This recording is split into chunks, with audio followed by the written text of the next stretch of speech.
could be a picture, you put it on display. You need to know I'm happy. Your memory kills the pain. Just make sure that you're with me. I'll see you again. I won't let your memory fade. You are with me still in a different way. And I feel you in every place. On the darkest night, the sun on my face. I'm asking for a message. It's been raining in my mind.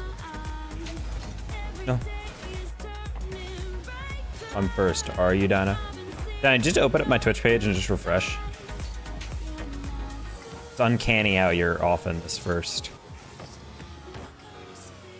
I feel like right around like 8 o'clock my time, you just have the app open, the website open, just refresh.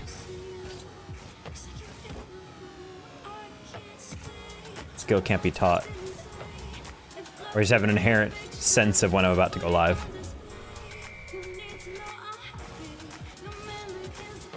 Trying to keep that watch streak alive. Gotta get in early.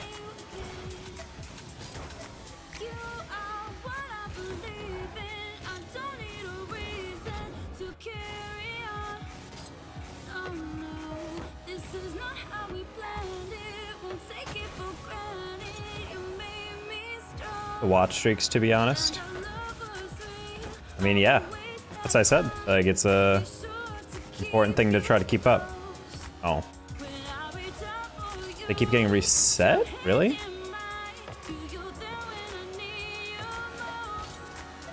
I'm not sure why that is. M-Dog seems to be doing fine. He's on like a 25-day streak or something. Maybe it's like a date thing, like an international date is a thing that's like a little off. I didn't oh, I really hope, Dinah, it wasn't because last night I had to reset a stream or something. Like, potentially my stream went down, and then I had to reboot it, and then hopefully it didn't count that as like a new stream, and then you weren't able to like watch. But I was not been doing that a lot, so I'd feel like weird if that was like the only reason. Ajakuk, welcome in yet again. I hope you are conquering all of your mental dragons in the fiefdom of your mind. I think that was it. No. That only happened one though, so I don't know. If you said it keeps getting a reset, I have no idea, because I'm definitely not like experiencing connection issues where I'm like shutting down.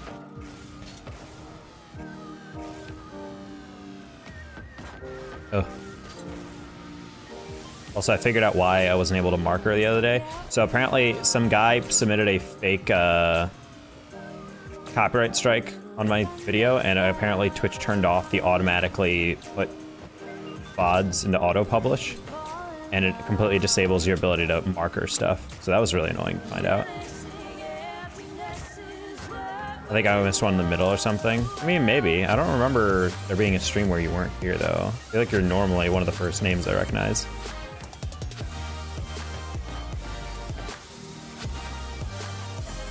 To watch it 15 minutes minimum. I guess. I mean, it would be kind of weird if you tuned in for only like a minute, just clicked on the stream and then immediately clicked down and be like, that's a watch streak. I'm like, did you watch though? Yeah, maybe there is. Maybe there's a day where you just kind of like tuned in, you're like, I gotta go to work, and then you left. I wasn't in a hurry, yeah. Because yeah, I'm catching you like right in the morning, so.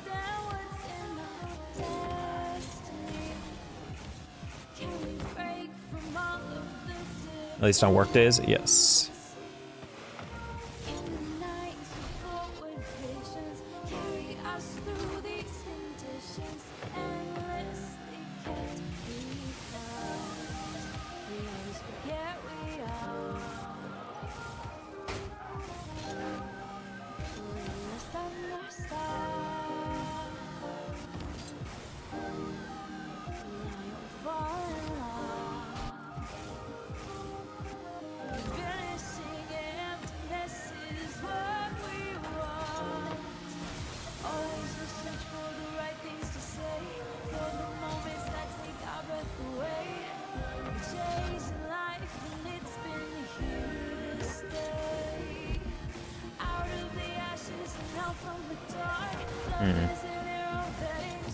Feeling good on the Dominus today, though.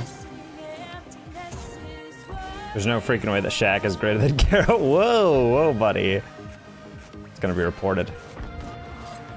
I'm gonna screenshot that one.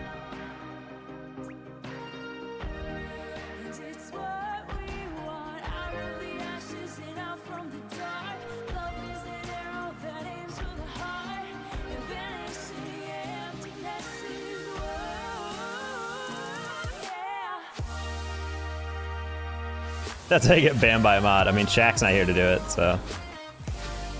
I do an Eric. Guten Nacht, I suppose is the term. I mean, Shaq already had deleted some stuff.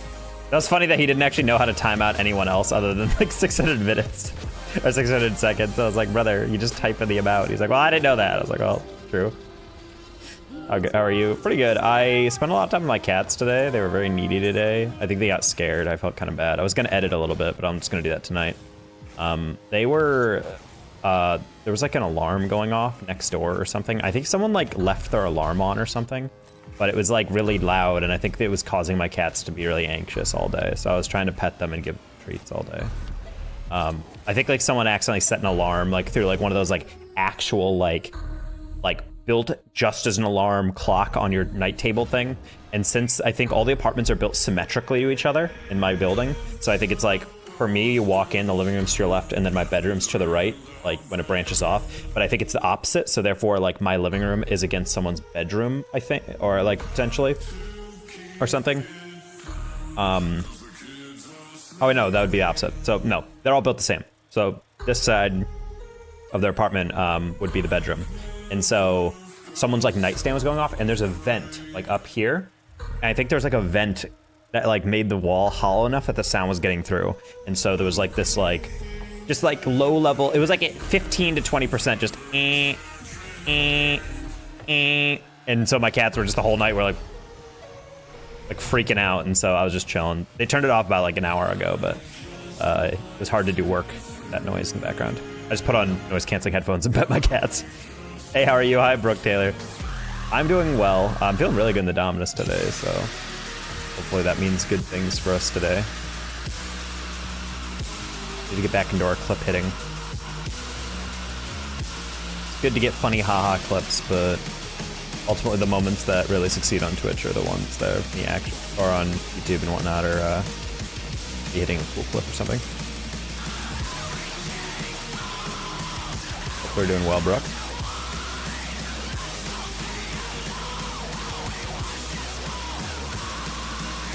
Also, we gotta make our change from our username. It's been fun playing with Shaq and Kara, though. Honestly, it's just reminded me how much fun this game can be when you just have a buddy to play with, like, consistently. Like, it just allowed me to, like, stress less about how I'm positioned and adjusting stuff, and I can just focus more on, like, all right, let's just play our game, and then trust that we have a teammate that's, like, competent, and we can just kind of move around the field. It's fun.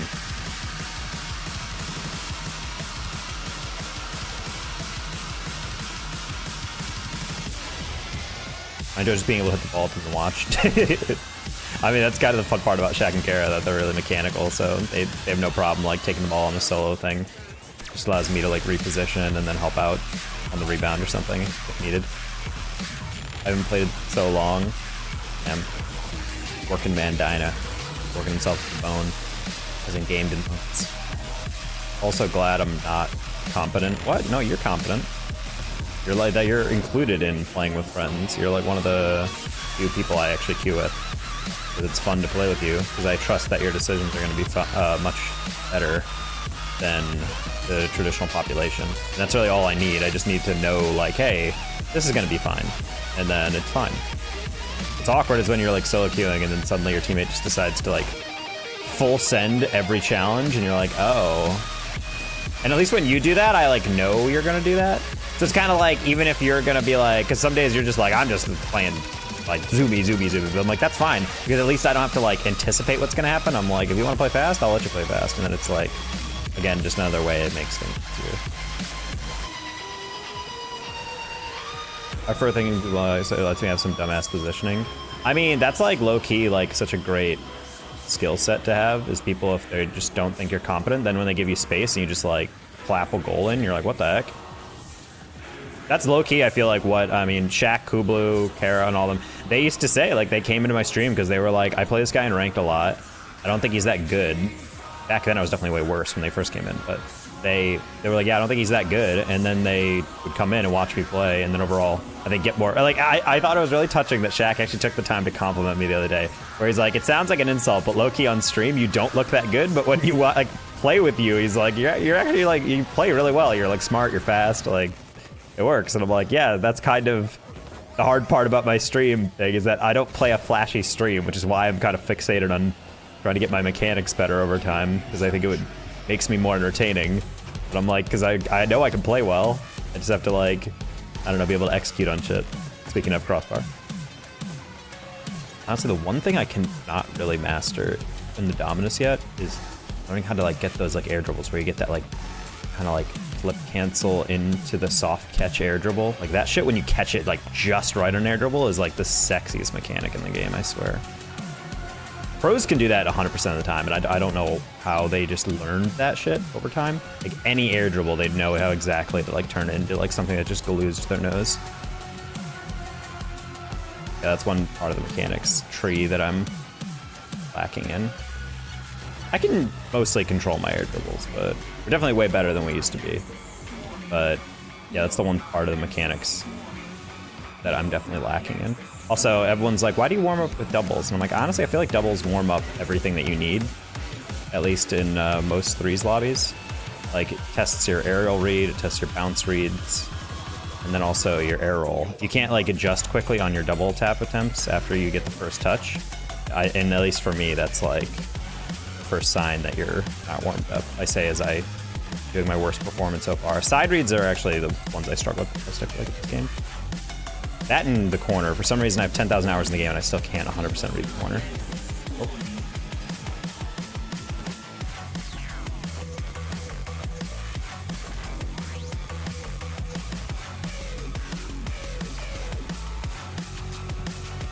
At least on, like, certain angles, I feel like there's, like, certain things that, like, when you're in the corner, it just doesn't really feel like it's readable.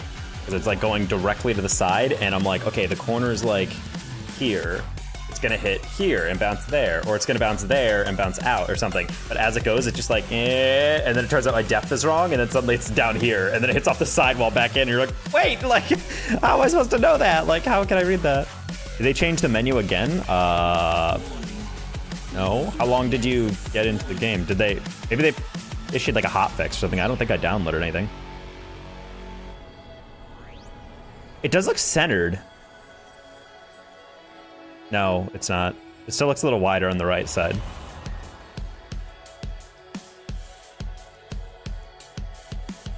What's up, hey, Ooze? Ooze.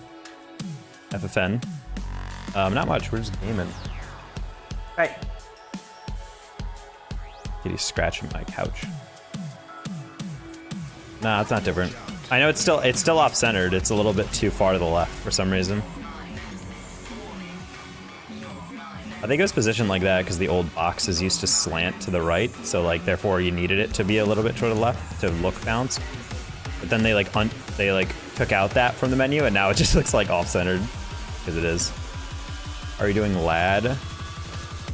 I'm doing all right. We're just warming up, waiting for our games. I'm not sure how long. We might have to queue other game modes because we're up to 1744, which at least in the point of the season is pretty freaking high. It's not ultimately that high because obviously we're not even like within 100 points of SL, but 1744 tends to be pretty high. I would guess top 100 at this point in the season is probably like mid 1800s.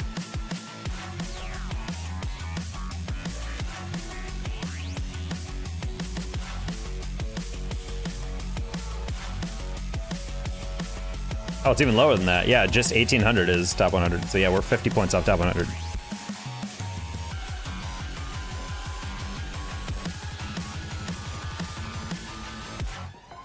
How's the Dominus feeling? It's feeling nice and Domalus. I'm a huge fan of the Dominus lately. Just go to KBM. I mean, true. I haven't run out of my episodes for that yet.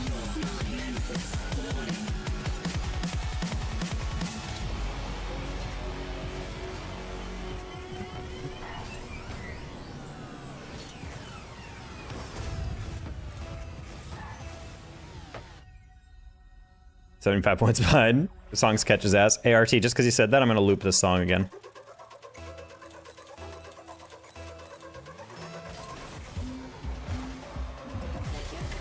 Fun fact, RT, not everyone has your song taste.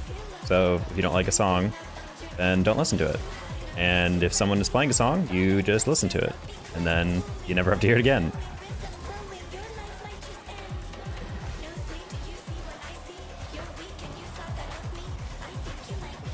Hey Armin, what's up? Unironically. Oh, that's cringy. I just told you to not make fun of people's music tastes if you don't like it, and then you just said it's the worst song you've ever heard unironically, so maybe you need to calm down. Yeah, I don't know what I was trying to do there. I was like, maybe I can catch up to it and like pinch it back middle, but still asking quite a lot.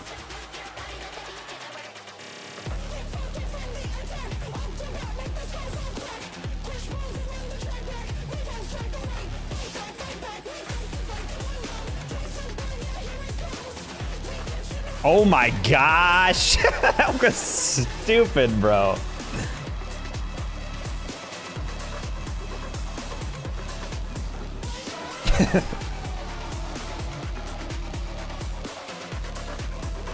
Like, if people don't like dubstep or whatever, that's fine, but like, it's not even that big a part of my playlist that I have on right now.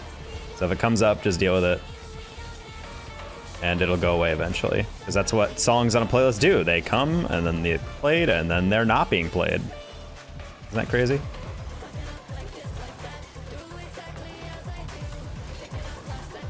That's kind of weird. I wanted to get the boost, and then I left it for Garrix, and I realized in that moment of not wanting to get it, and not ending up getting it, I gave up the ability to actually make a play on the ball.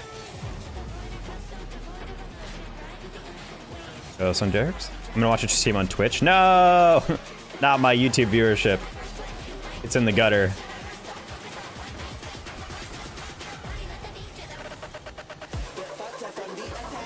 Big sad.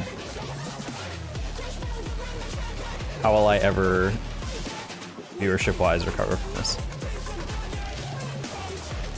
Okay, bud.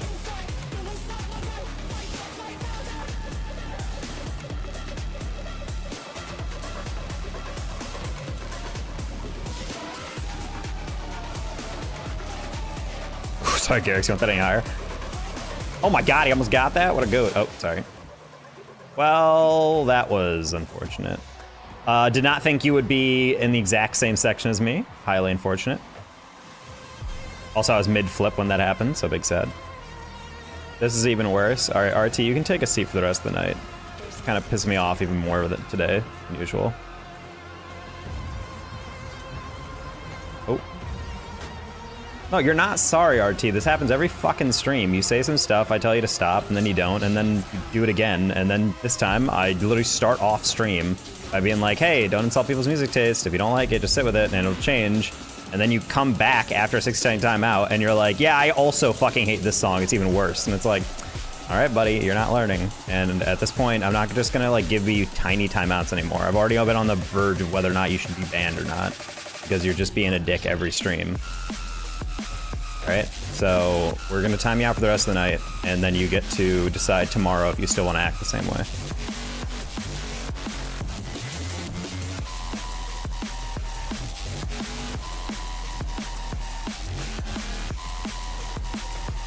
Save player.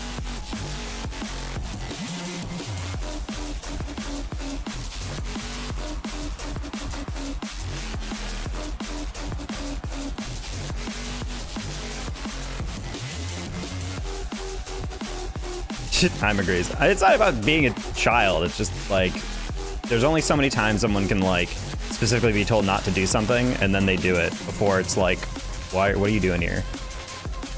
And the fact that you said, oh no, I'm sorry, just means is even more hilarious to me, because it's like, did you not realize these are consequences? Oh, some agree. Well, some agrees. How you doing? Sid, BRB. Hello, Stroob.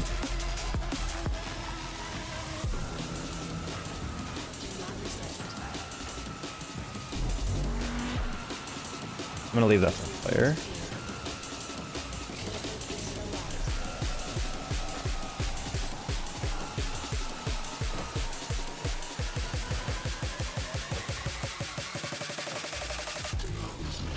Oh wow, that was an early flick.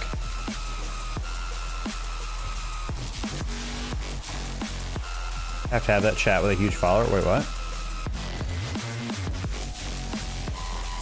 Well, I mean, it's like, I appreciate RT coming to every stream, but it's like, RT's been someone that's been kind of a controversial viewer for a bit. But I think, I don't think they're trying to troll. I think they're just used to being in a larger chat. And the problem is with that is that the way you act in a smaller, more communal chat versus like a larger chat is way different. You don't get to shitpost as much. You don't get to like troll as much. And if you, in my mind, there's no room for gimmick stream chattering. If the whole point of you coming into a chat is just to like say things to rile people up, then you're a gimmick.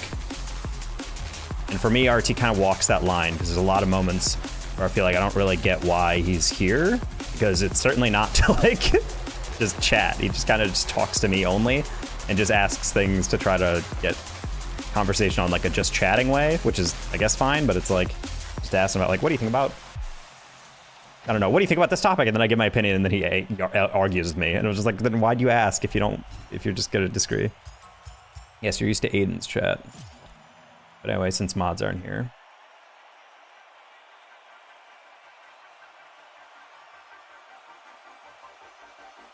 See you tomorrow.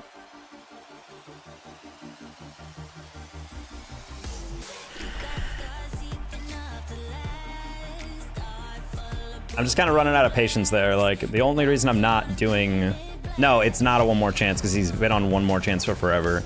The reason people keep using those timeouts on him is because he keeps breaking chat rules, or just purposely trolling, or purposely being kind of like standoffish for no reason.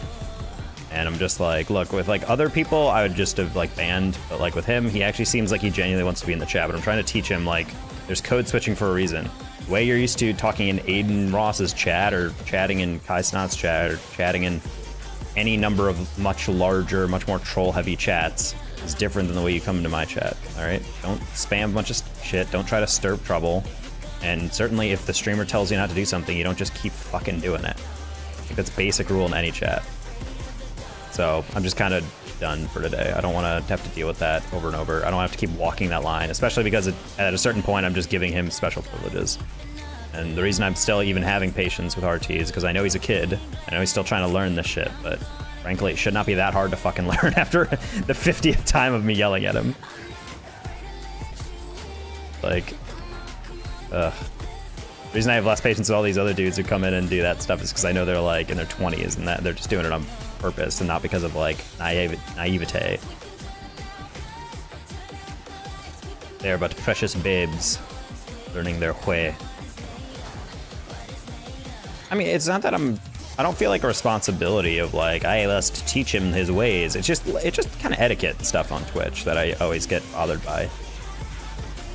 It's the same as when people come in here and like break a chat rule, and I'm just like, hey guys, that's a chat rule, because I understand people don't read chat rules. But then the moment they break it again, then I just ban them, because I'm like, okay, I know that you're not doing it.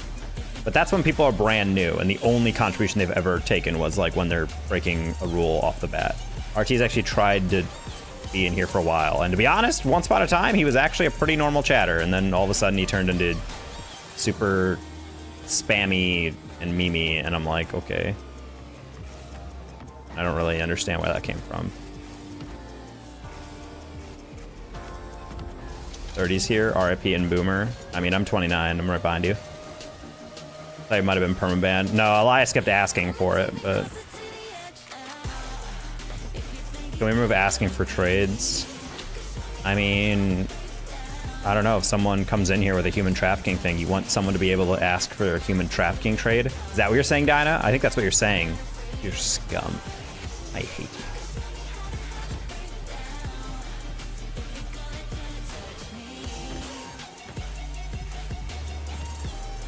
you. Yeah, I know. I can't believe you, Don. After all we've been through, and you're just gonna come out here and literally just say that you're in favor of human trafficking. Wow, that's low. Very creaky joints. I actually don't remember how to edit my Twitch rules. Twitch chat rules. It's probably in the moderation setting.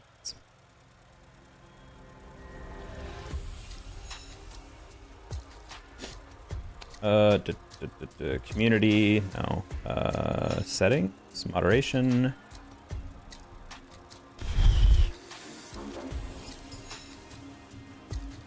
Chat rules. No trades are asking for free dive. It's cool.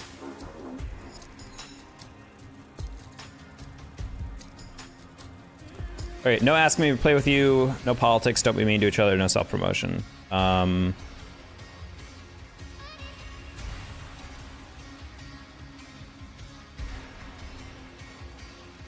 He's fine. Hi, Line Prom. Tell me the top 3 musical artists. I don't know what would be my answer for that, I guess. Oh my god, I didn't realize we were in a game. Oh my god, it's Josiah! And Calf. Adorable. I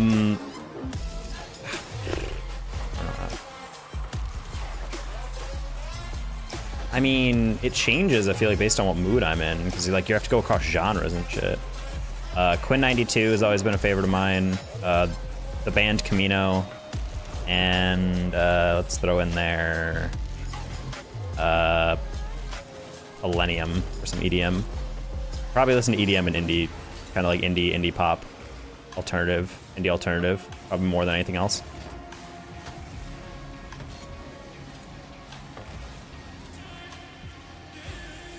Top three lists. Top 3 anime villains of all time.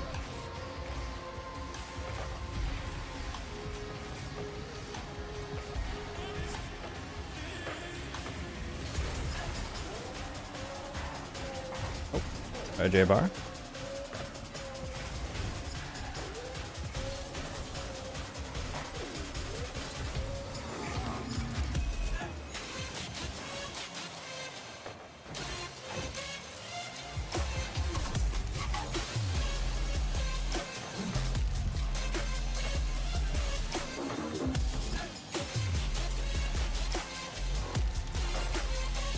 These guys have done well stealing all my boost. I don't think I've seen 100 boost in 9 months.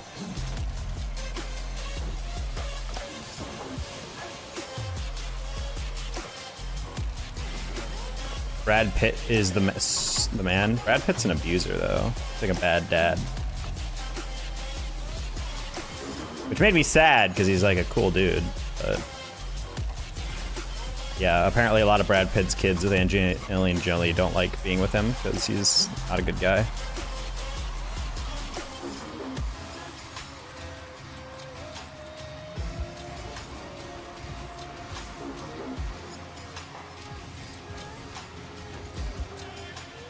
His children, yeah, apparently he has had kids with Angelina Jolie, and apparently they're all kind of say that they're like not, he's not like a good stepdad to them, or he's not a good dad to them. He was like very angry or something. I don't remember the exact cases. I just remember reading about it and I was like, oh. I feel like the kids talking about their dad is pretty transparent.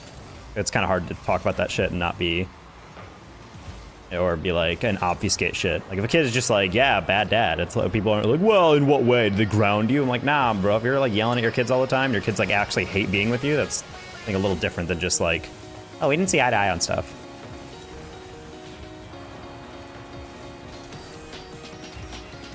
I'm gonna go ready for work. All right, peace out, Dana. Great work. Because like I didn't get along with my dad too much growing up, at times, but that was just because I disagreed with like the way he liked to parent. But I didn't think it was like we weren't like, I wasn't like fundamentally opposed. I wasn't like, you're a horrible person. I don't think my dad's a horrible person. I don't think my mom is a horrible person. I think we just, the way I feel like a parent should like raise their kids was different from how they think. And so that was like the main thing that kind of got us at odds with each other, especially as I've gotten older.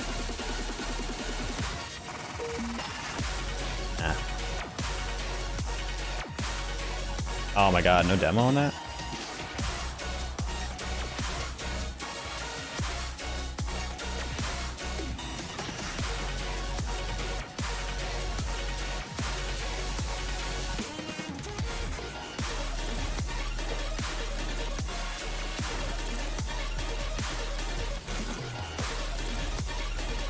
Wow, what a 50. I mean, not all parents. I think there's a lot of parents who have kids, but they don't. Honestly, a huge thing I've been noticing more and more and I don't think I really realized until, honestly, my generation started having kids, and I've noticed this shit a lot. There's a lot of kids. Oh, goodness. And especially with, like, kids who are like, oh, iPad kids. Like, it's not a new invention, but, like, parents who, like, don't. I feel like they fell in love with the idea of parenting. That was kind of a nice placement. They fell in love with the idea of having a kid, of being a parent, but they don't actually want to parent. You know what I mean? Like, there's a lot of people who I feel like they started getting up on streams and starting, like, announcers. They started, like, having kids, and obviously they're raising their kid to, you know, try to be respectful and all that. But when it comes to, like, actually raising their kid and taking responsibility for, like, how their kid's gonna grow up, teaching them lessons, they don't do that shit. And I've noticed it's because, like, a lot of those parents, it's like almost like having a kid, it's like they were like, well, obviously being a parent is a hard work, but they don't even, like, fully capture that idea over time. They're like, yeah, being a parent's a lot of work, but, like, it won't be that bad. And then they, like, encounter, like, resistance because raising a kid is, like, a crazy responsibility that no one's truly ready for. And then they're suddenly just like, oh, God, this is so frustrating. And so they just, like, turn the kids into iPad kids, or they're type of parents who, like, just don't spend time with their kids, or they kind of just ignore their hobbies and whatever. And then they grow up and like, why don't my kids respect me? And I'm like, because you fucking weren't parenting them. You were just around while they grew up, which is entirely different things. The amount of parents who are like, I put a roof over your head. I'm like, so fucking what? You kept me alive? That's the bare fucking minimum. That's my big thing that I get issued with in relation to my extended family.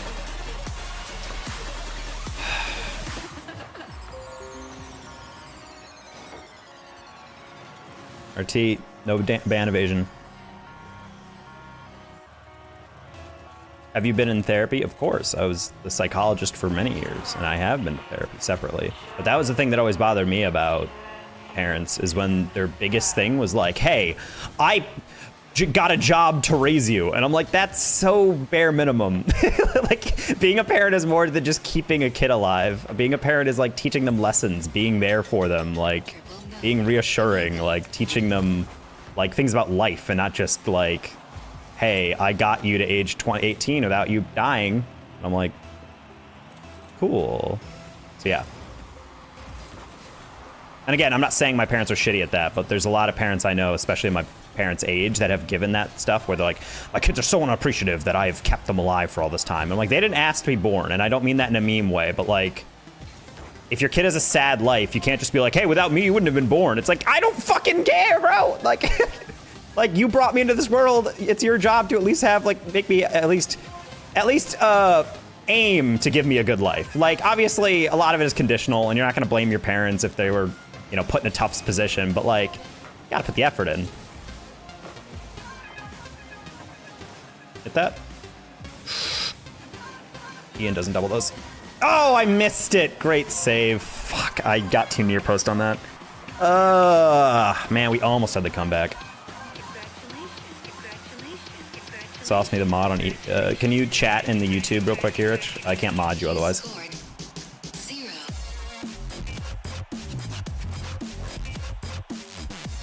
Well, I can mod you, I just don't know how to do it, so it's just easier for me to do that. Nice. Ah, that was so frustrating. We had the entire comeback and then we just couldn't close it out. I think that your life until you are 25, that's all about the parents. After that, you need therapy to move on. Yeah, but I don't know. I think for me, it's like, because I don't think my parents did anything that screwed me up. I think they did a good job for the most part. I think my issue with my parents more came from when I got older, when I got out of college. I felt like there was a lot of times, I'm not going to rehash this because people who are regulars of the stream already know this, but basically the biggest issue I had with my parents was like, I feel like it's your job as parents to be like there for your kids and try to support them through stuff. And my parents did do that, but then there was like times where I was literally like living paycheck to paycheck because I was working basically on a subsistence wage, living in Tucson. I was even driving for Lyft for a while just to pay bills. And my parents would would be doing fine. They'd be having a lot of money at their disposal, constantly talking about how much shit they're buying for their house, or they bought new garage doors for their new home, or they bought a new Escalade or a Lincoln or whatever. And then when I'm like, they're like, hey, is there anything you need, anything at all? I'm like, honestly, like I would love like if you could give me some cash, or would you be able to borrow, or I could even pay it back. And they were just like, ooh, can't do that. Or they're like, oh, I'd love for you to come visit me. I haven't seen you in forever. And I'm just like, I can't afford a flight right now. Can you spare like the $160, or like split it, like $80 for my ticket? And they're just like, I can't do that. I'm like, so you feel entitled? No, I don't think a parent should pay for everything in someone's life. I don't think that it's good to do that. But I think if your kid is like, hey, I'm like barely affording to live, would you be able to like give me a little cash? I think it's weird to be like, absolutely fucking not. How dare you? Like, what? Like, I'm not asking for $9,000. I'm asking for like $150 for a bill. Like, that's where I get like irritated. At least for me, in my opinion, if you're as a parent, you should be willing to be like, sure, maybe not enthusiastic, maybe like, of course, anything you want, but just be like, yeah, that seems reasonable. I'll help you out. I'm sorry that you're in that position. And yeah, if you want to give it a lesson about, oh, you got to budget better, you got to save money, you got to scrounge, you got to do this, like, that's fine. But like, it feels weird to like act like, oh, I can't help you. That's just not a thing I can do. And then immediately transition into the story of them buying a $80,000 car or whatever. Oh. That was always the big thing for me and my parents, is I felt like they were just like watching me drown for a while and then acted like it was fine. And I'm like, I don't know, bro. That just seems a little weird.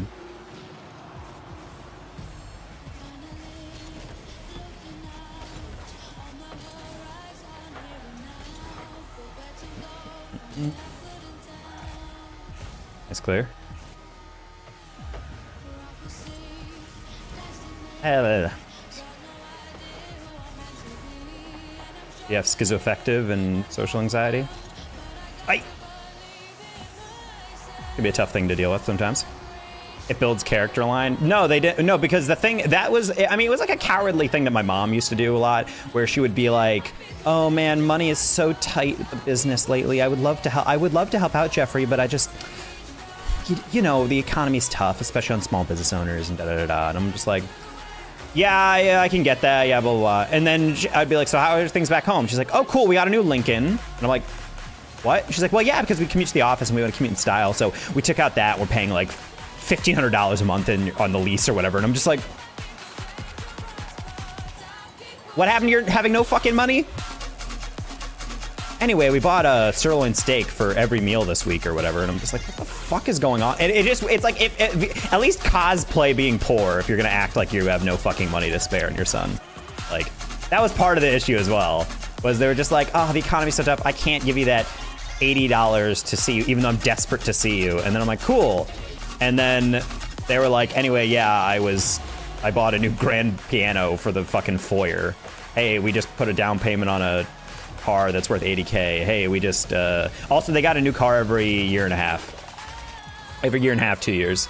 Well, it's nice to drive a new car, you know, we just trade one in. I'm like, you're still paying so much money, like what are you doing?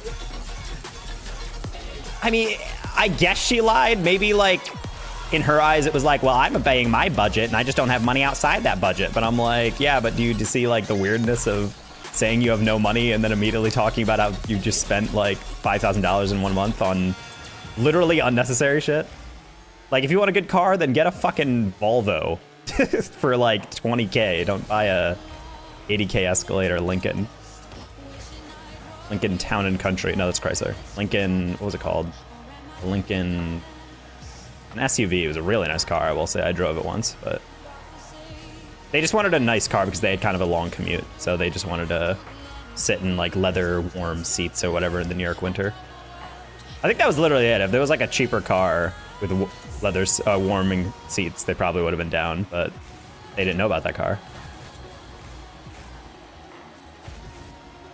I'm asleep, unfortunately. Oh no, it's nothing you haven't heard before, Stru. Please sleep well, Strube.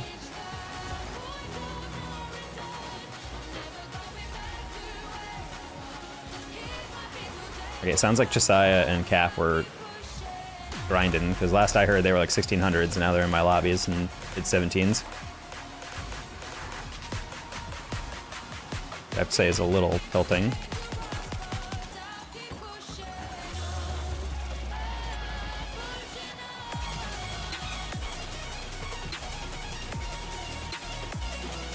Okay, good.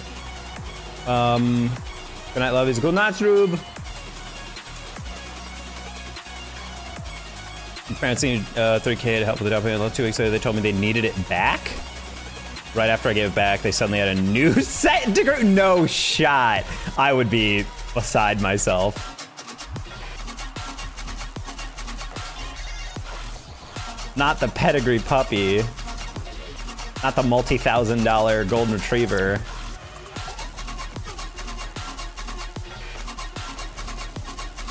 Yeah, but what you didn't know is that the HOA would have evicted them if it wasn't for them having a pedigree puppy.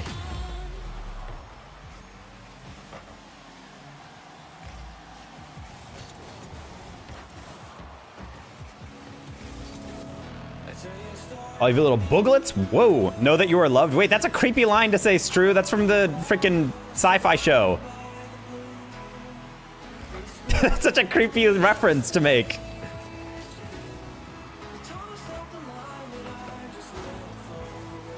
That's what a terrorist says. Uh-oh, that's not good.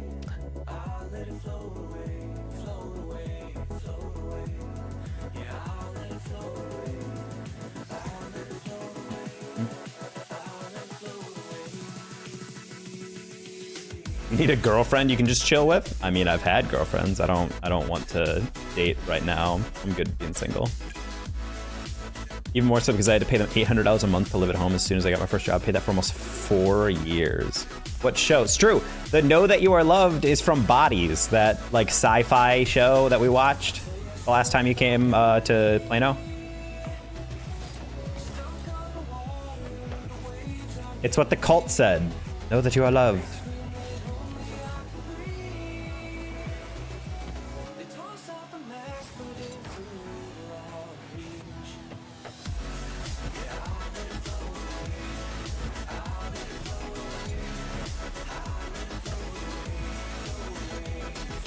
The one where the body just appears in the alley in like 4 different time periods.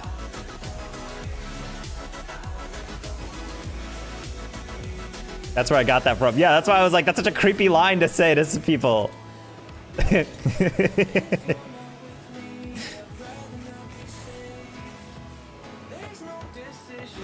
Good show, good like, yes, I liked. I mean, the line is good and I love that show, but like, I don't know.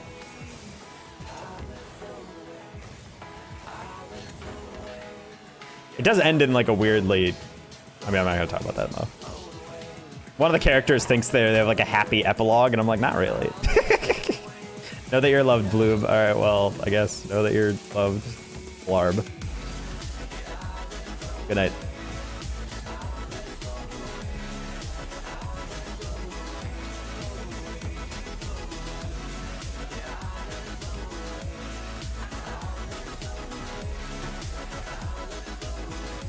Being single is less expensive than a girlfriend. I speak from experience. I mean, it can be. I don't think you need to spend an inordinate amount of money on a girlfriend, but like, at least for me, with my lifestyle, I tend to be pretty hermity. So I like girlfriends because they actually get me out of the house a little bit more than I am, and also get me to try new things. But at the same time, it's like, right now, I am not financially at a place where I'd feel comfortable dating someone. Not that I need, like, you know, a crazy amount of money to date, but more so just like, I would love for the esports season to get back so I can actually have money or whatever. Need money. Well, that's why I've liked dating women who are like, yeah, sometimes you just go take a walk around the park, or let's go to a part of the neighborhood that we've never been in. Like, no, not shopping. We could even just window shop and look at shit, and then we can like look at stuff or whatever. I'm like, honestly, that's fine. I think just like spending quality time together is good. But yeah, I mean, that's one thing that is kind of problematic with some people, where they're like, hey, let's go to X, Y, and Z. Let's do this. Let's do that. Let's do that. And you're just like, bro, that's a lot of money. Like, goddamn.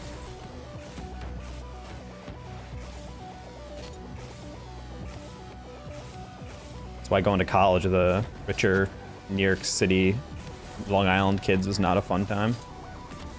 Sometimes they're like, oh my God, guys, there's this trip. This place upstate, let's go to this da-da-da-da. And then they like sent us the text on the group chain, and it was on the group chat, and it was like $1,200 a person. And everyone was like, okay. And I'm like, wait, hold on, I can't afford this. They're like, what do you mean? Do you not have like a for fun checking account? I'm like, a for fun account with $1,200 in it? Bro, I have like $800 to my name right now as a college student. What are you talking about? I just thought it was so funny that they were just like, all right, guys, let's just go.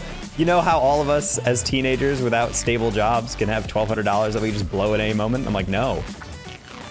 Yeah, I know. I did not end up going on that. I don't think many of them did, but I don't know. I can get weird at times, at least online. I get the feeling that you're a good guy. I am bi, no homo though. Doesn't need to be a no homo disclaimer. That's great if you're bi. Thank you for telling me. You're not weird. You're asking relevant questions and whatnot. Good addition to conversation. And I try to be conversational on stream. I'll be as honest as I can. Unless it's about something I literally can't talk about. I am missed. These queues are chonky, I'm not gonna lie.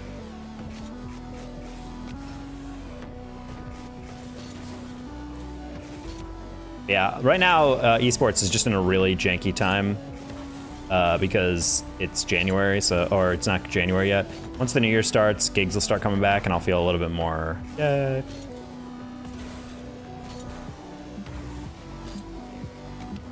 I'm not entirely sure what's gonna lay ahead in this year.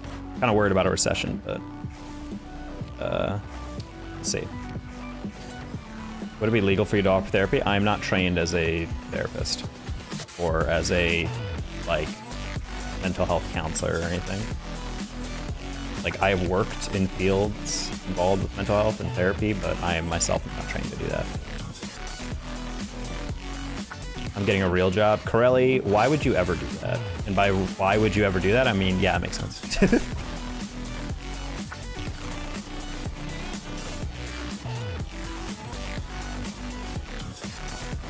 Our LCS casters tragically being brought down to earth with us immortals by no fault of their own. Very unfortunate. Yeah, everyone... Yeah, that's the thing, is like, once upon a time I was like, God, tier 2 is getting screwed while everyone at the top continues eating. And then the more I talk to the RLCS casters, I'm like, oh, never mind. It's just everyone getting screwed. Love that. Love everyone getting pay cuts. Solidarity, our pay cuts. But it doesn't help because it definitely hurts for a lot of people. Like, I don't know. Like, I've talked about before, chat, about like hearing a lot of whispers about stuff that might happen in the new year that were involving me and like the Psyonix esports machine or whatever. And I was like, all right, going into that. And then all of it fell apart in the space of 3 months, which those 3 months were about 3 months after I announced I was trying full time, because I was like, hey, we got some cool stuff coming down the pipeline. I think even without it, it would go well, but if it went that way, that'd be great. And then not only did that fall apart, but then we have like the announcements of basically like all of Psyonix is getting like pay cuts and people getting wrecked. And I'm like, well, I got upset because I thought something was going to happen or be a certain way. And then it turned out not be that way. And then I'm like, I feel even worse for the tier 1 guys and RLCS and Overwatch League and all them that went full time because they're big talents that are getting a certain style of living. And then suddenly they're like, hey, by the way, we're cutting like 2/3 of that away or whatever. I don't know the exact figures, but I'm just like, we ate for about 3 years. Yeah, exactly. Like, you guys had like a really good living going forward. But that's the thing, is like, you left like a nice job, Corelli. Like, you had like I mean, maybe, I don't know how much you enjoyed that job, but like, in terms of like what you're making, like your standard of living, you're looking pretty good. And so it's like, it's just weird when people have these jobs and then suddenly they have to leave Aura. Then it's like, hey, that standard of living that we got you guys, now it's not even like comparable. Like, we're way less now. You guys are like true freelancers now, whereas it felt like more like it was like you guys are almost Psyonix employees that also do other gigs, which is like, I think, kind of distinct than being like true freelancing. You play some 2s too? I mean, I can. I might actually have to at this point. We're like close to top 100 at this point.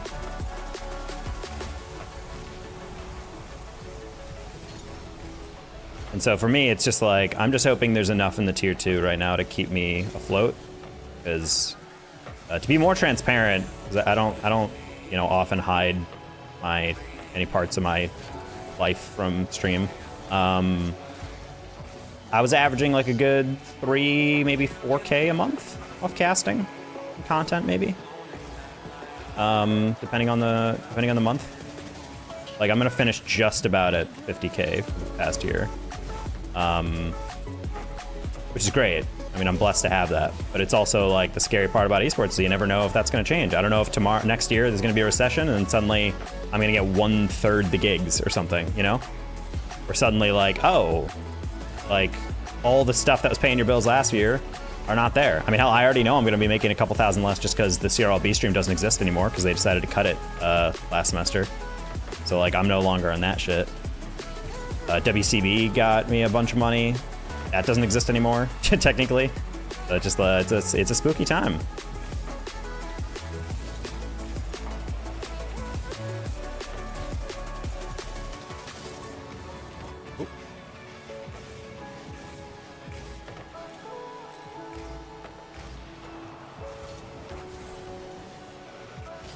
I still kind of want to DM Luminosity and ask them what they think I could do better as a creator that applied to their thing. Because apparently the CEO kind of liked my post about applying to their creator thing, but I was not contacted, which is not necessarily surprising. It's not like I'm a titan within the content scene here, but it was like something that I'm like, you know, if it's supposed to be for small creators, like what am I doing worse compared to like all these other like Apex players or like just chatters or whatever. I love Jay that would have paid me 250K. Yeah, so that's like pretty good, Corelli. I would say that puts you in a decent position. You are a psychologist. I have the training of a experimental psychologist in psychology for social psychology specifically. A little bit of clinical training, but more so like in terms of brain injury and emotional intelligence.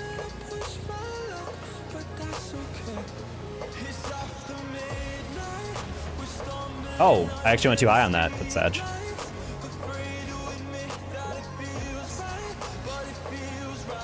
My internet died, thank God, into Q3s. That'd be bad. I never made out of gold. Game too hard. The game is hard. That was a very open 3. I thought I actually landed that. No, it is my fault, Quali. You guys were like, oh, he'll get a double, and then I just didn't. So that was my fault. That was also like wide open. It wasn't like I was reaching for it. I had the boost and the read. All right, Quali fix Cha here. Oh, he doesn't. Okay.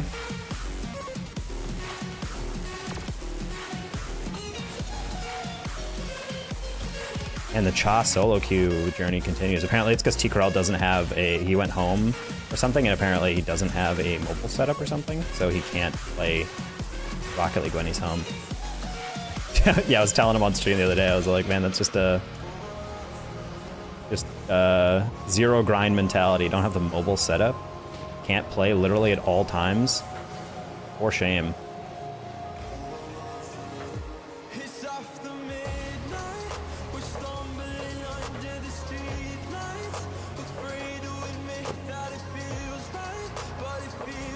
A lot going on here.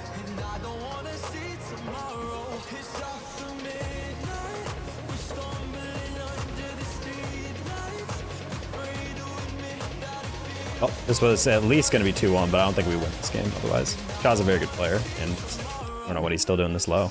Well, yeah, never mind. That's not low. That's an 1881. Holy carry. That was crazy.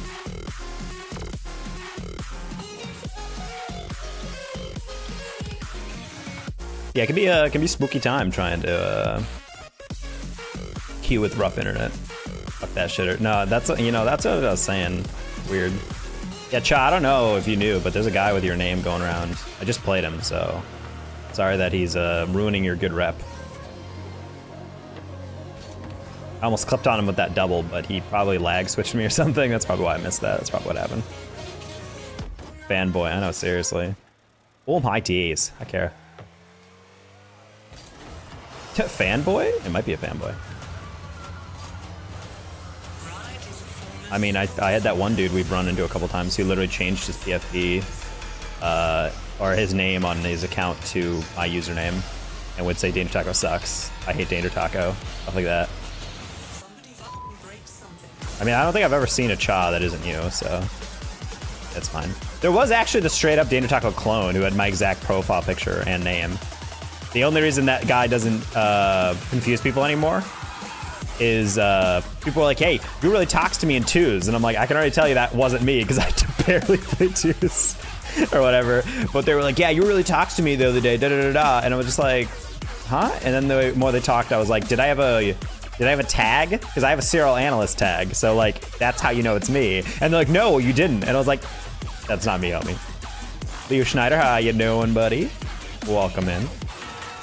Yeah, we might have to keep some twos considering queues are taking a fat minute now.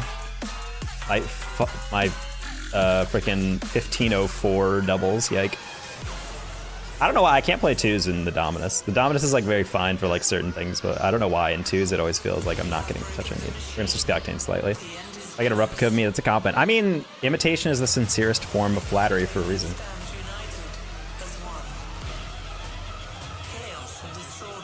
It was especially funny because every time I played that Danger Taco guy, he wouldn't say anything.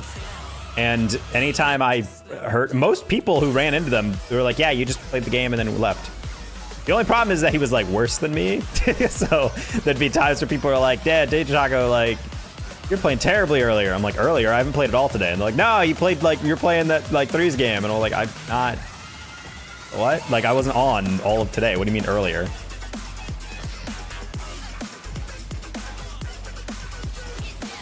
Nice shot. I realized I was off the post halfway through that. You just went off on a random? Oh no. We're getting up in your grill.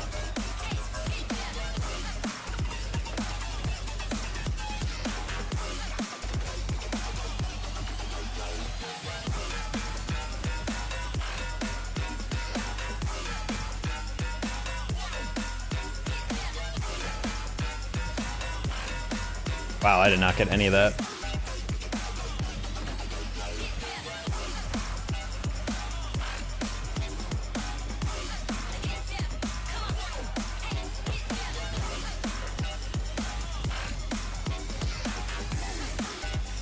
Oh, it's a true random, like you don't even know who it is. Yeah, it's one thing if it's like, you know, back in the day, like someone like Heroics or Sean TV or something, but it's just like, if it's some actual dude who's like going off on you, it's like, all right, buddy. Take a chill pill.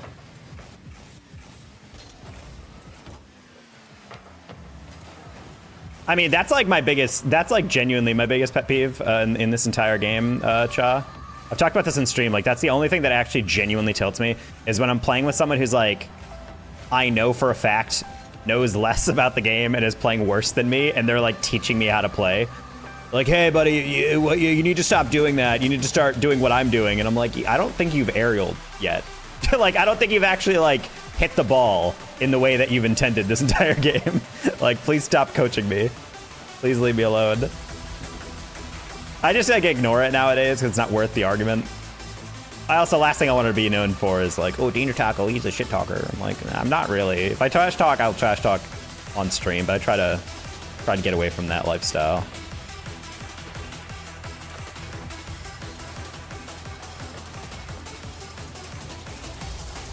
Nice pinch.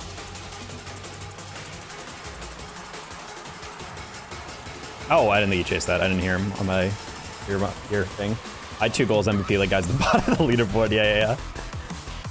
No, but yeah, but that's the one thing that will eternally rev me up, is just listening to people like, I don't know, play average and then get angry at me. Then says something and leaves the game. Oh, yes, the favorite. Try, you suck, send, leave, oh god, he might respond,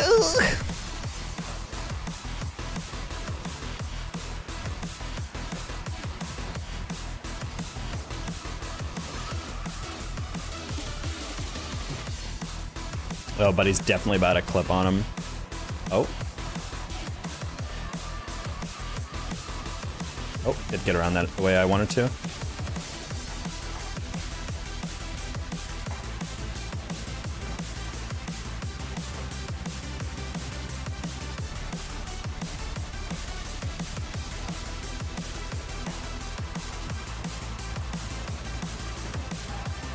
I've been seeing an increase in people doing like almost 6-man's toxic comms, where like we'll lose and they're like, I guess I should have just carried harder, I guess. I don't even know what I was supposed to do with that game. Deep sigh. I'm just like, frickin' emo ass, flip your hair out of your eyes type comment.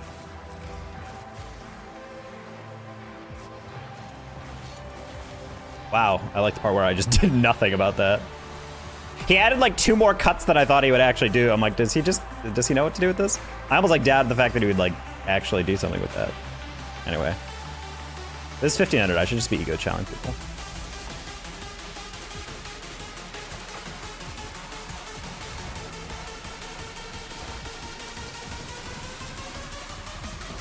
I want to like pop that down, but I don't know how close my teammate's gonna be rotating into me.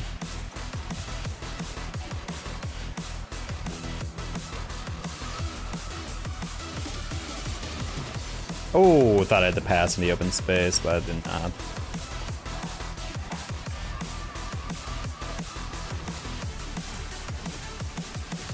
What? That's not a wave dash. Oh, that might be a goal, just kidding. How many open goals can I miss today? I guess we'll find out.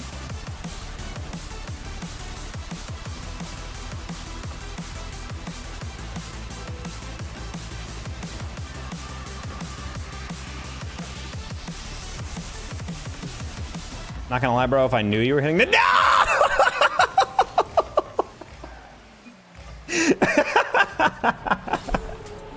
Not like that.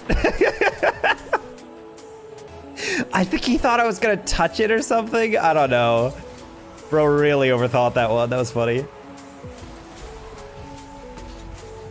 All right, we can solo that probably. Ooh, 50, okay. Winnable? No! There's simply no way. Okay. We can win this, teammate, okay? We can win this. Imagine this game if we actually finished our chances. Do we Spanish this? I couldn't communicate that to my teammate. Ah, well that's not too bad of a game though. There's some games I feel like in twos where I play them and I genuinely am like, this is exactly why I don't play twos. But that was fine. Me and my teammate are on the same wavelength. I still argue that is the #1 priority in twos.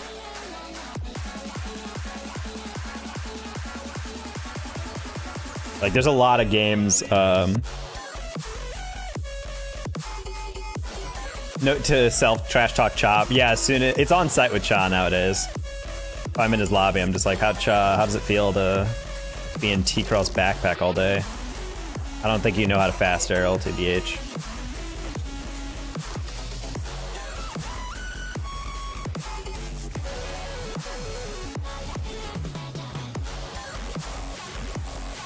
Get out my way, Chris.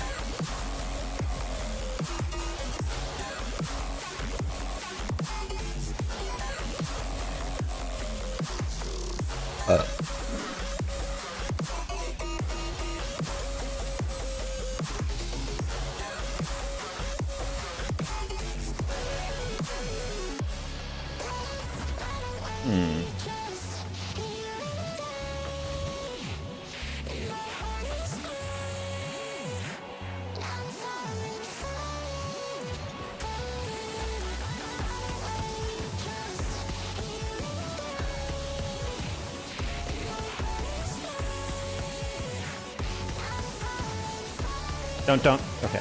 I'm like, don't cut that, please. It's gonna go right back to my face.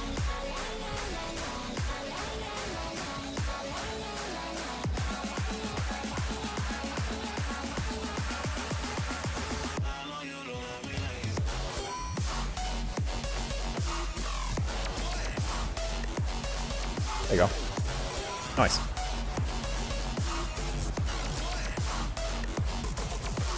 Honestly, half of twos, I feel like, is just taking good 50s. I've noticed.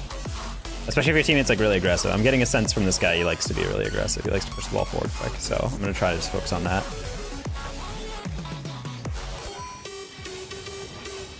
I disagree with that. Well, speaking of taking good 50s, did he just like not jump at all on this? Oh, he did. Oh, interesting. Okay. I thought I got him on a clear beat there, but he jumped out from the wall immediately to get the kind of deflection there.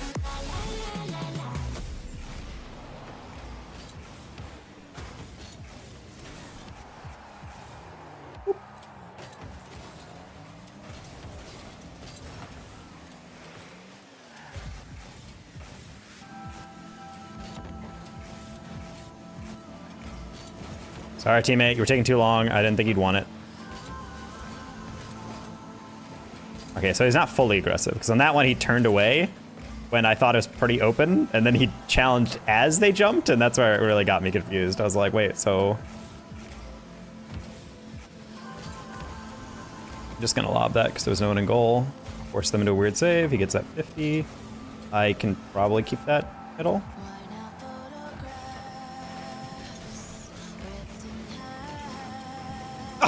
Wow. I don't think he meant to do that, but nice flick. What the heck was this? Yeah, I don't think that was I think those are one of those moments where he just got really lucky on that. A turbo flick, yeah. One of those irritating flicks because you can see it's literally just like a lag flick without the lag.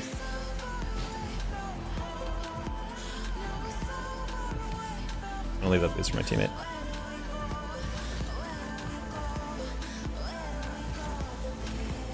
Bang. Never underestimate the hook shot, chat. Best thing to have in your arsenal.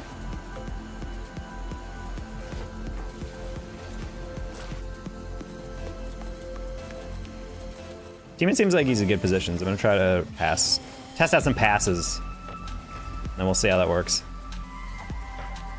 Passing in 2 is not always a thing though, because some people are just like, nah, 2s is just about playing like 2 1v1s at the same time. Why are you passing? Like, just do your solo play, and then I'll follow, and then do your solo play, and then you'll follow, etc. And I'm just like, I don't really agree with that. I feel like that's a weird mannerism to think about it. I think at higher levels that kind of works, because everyone is capable of playing like insanely fast and mechanical, but I feel like at lower levels, especially right now, it's like you should be focusing on like being strategical. Or at the very least, like high level play, they'll be like, if they use solo plays, it's not just like I'm trying to score this immediately. It's like I'm putting this ball in a weird position and I'm going to take a 50. The defense 100% will not be able to clear. And next person follows it up. I feel like that's what I see more often. Like when I watch solo queue.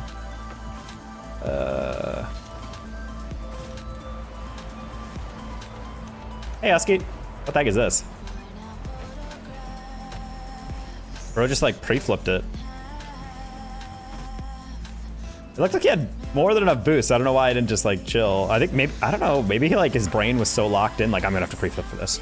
Like holy shit, this is gonna be so close, and then it ended up just not being close.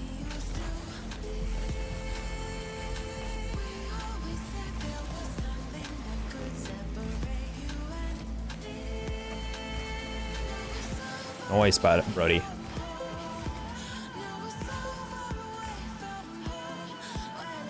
Oh, I like the bomb. Gonna fake chow.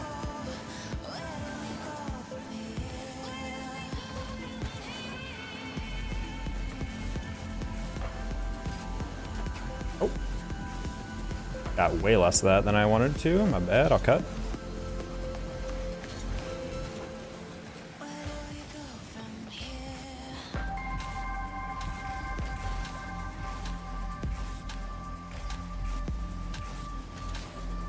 I don't want to cut because I wasn't entirely sure on his depth on that one. I was like, can you get back to that?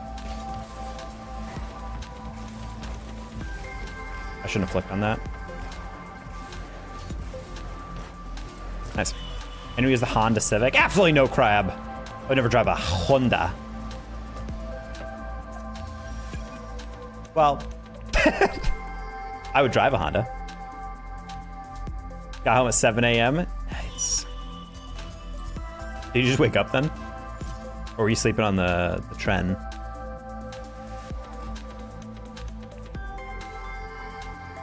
Oh my god, it's Penn State. Wait, Renzo, why do I know that? AU. Auburn?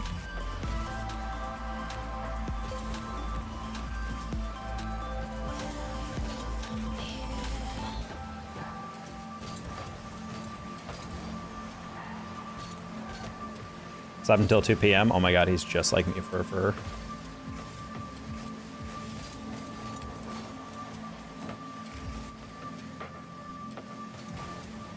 Same lobby to taken my place. They probably just wanted someone who, wasn't so full themselves. Got reported last game by that one guy. Psyonix was like, yeah, we can't reward this guy with Qs.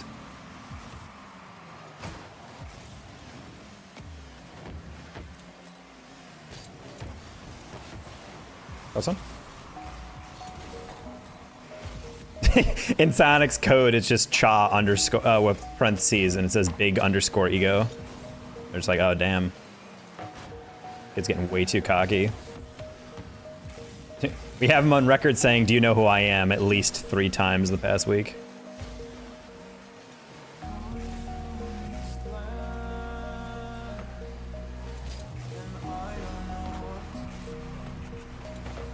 Get a little back pass action in there. Nice, Renzo. Well done. Ooh, Cha, the guy in chat right now. It's Cha.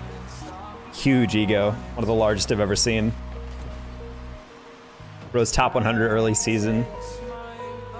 Cha literally is on Twitter every day being like, hey, LFT, I don't know why pro teams aren't signing me yet. Like, what more proof do you want? It's really sad that he just continues on this path of self-destruction. Then again, there are players who actually try to get pro teams and hook up with squads, but then they just like.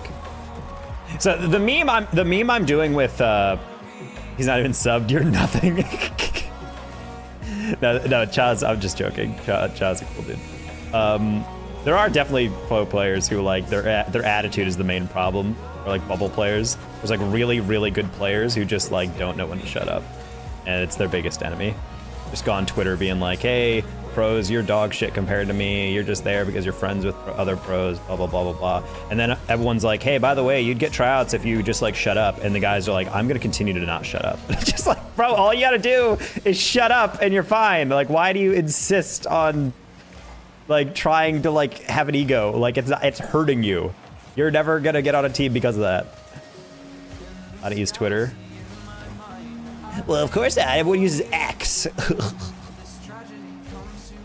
Okay, Killix, you definitely passed me.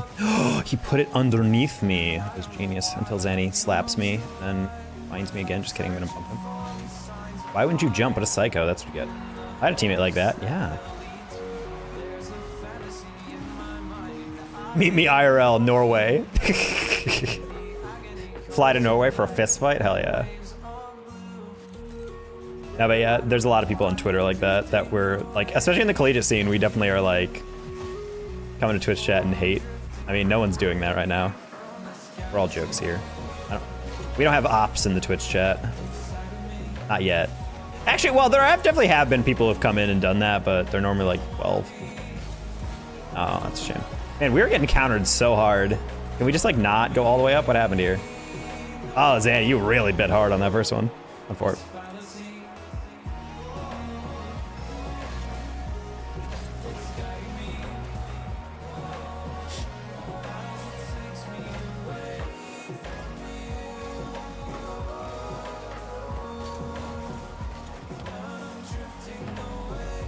Did anyone see Renzo's movement there? He was like, woo. It was like he wave dashed and then hit the brakes or just lagged.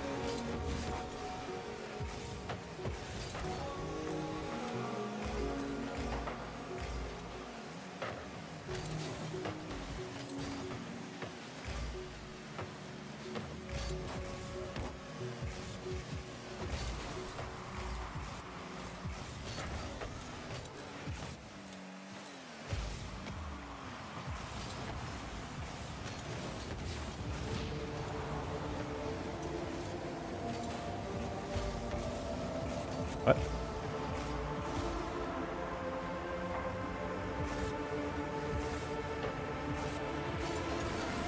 Oh, man. No, brother, you gotta chip that.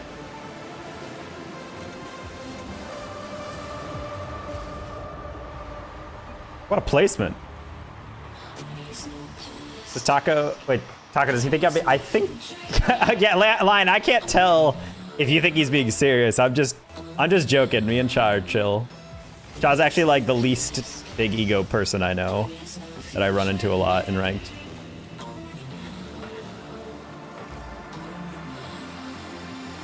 Maybe it's like a text thing. Some people really struggle through text to figure out like if someone's joking, which is fair. Especially if they're just meeting someone. Holy dude, these guys are hitting custom trainings. All their shots are crazy.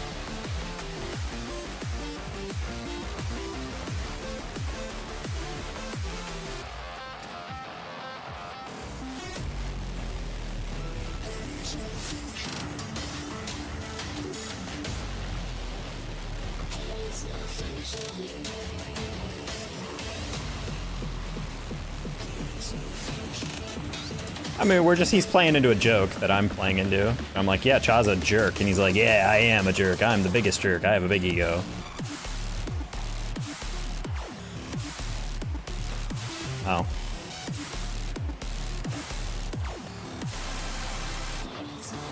Woo! Close one! I'll play it. Not going pro, I'm not good enough. Nah, Cha could definitely. I mean, Cha has been on a pro roster. I think he subbed for Psyonix for a while. Which is basically the same as being a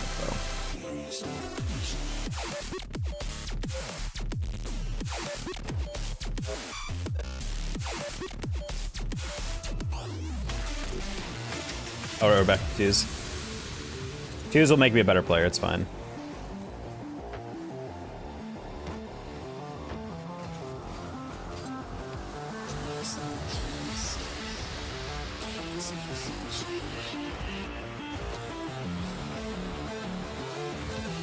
Ooh, do you like the part where I knock it super far backward for no reason? My bad. I meant to get a way different touch. I should have jumped before I hit it.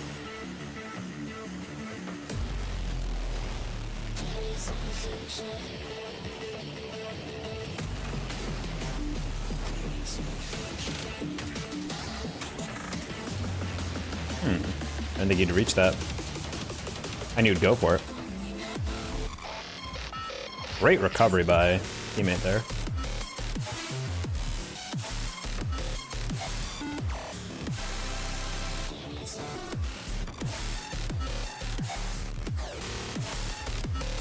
Where did teammate get that boost? We definitely did not have the 100 there.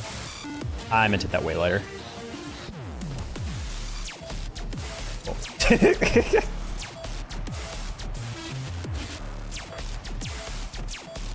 Well, he could sub. I mean, we don't have to pressure people to sub. However, there's no excuse for people not subbing to the YouTube, all right? That's for free. You could literally support that today by going to !YouTube and click subscribe. Or daily shorts uploads and week-ishly videos, long form. What's YouTube? !YouTube. Just type that in to the chat and you'll get a link to it. But it's The Danger Taco on everything, so you just go youtube.com/TheDangerTaco.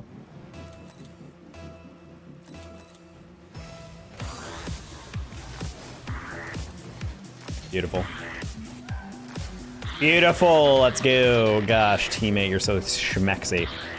Yeah, what I was talking about earlier with twos that I still maintain is the number one thing is if your teammate is on the same wavelength as you, twos is like a very fun game mode, and it's a game mode that I am actually a huge fan of.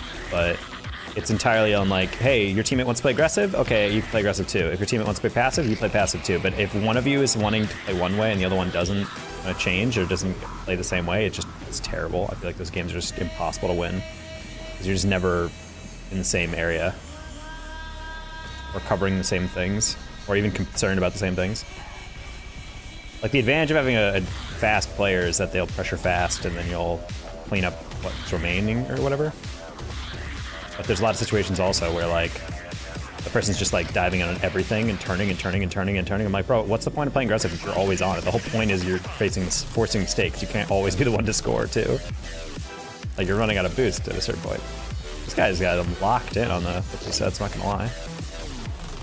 Alright, I didn't get a deflection, but I forced him to put it way farther in to the side. Brilliant. These randoms, it seems like randoms, yep. He's not happy with that. Honestly, Repent's biggest issue there was rotating out. Honestly, that's a clean hit if he just fort flips. Ooh, so my gosh, bro, it's 1500 twos.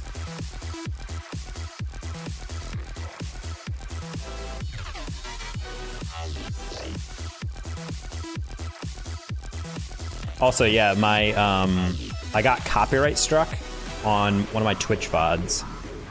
But the weird thing is that well, I didn't get copyright strike, to be clear. I still have 0 strikes, but someone said, hey, on your VODs or that, when you're the same rank is crazy. I mean, that insult makes sense. That's not one of those things that's like, what the fuck? But like, the fact that that's just like one singular mistake, it's fine. But honestly, the rest of that game, I wasn't even noticing one of them being like worse or anything. I feel like half the time when people say shit like that, they're just like coping really hard. They're like, this game's entirely your fault. And I'm like, well, it's one thing, like when I complain about like me not being on the same wavelength as my teammate, I'm not saying my teammate is bad. I'm just saying like I did not adjust to them well. It's just as much my fault as theirs.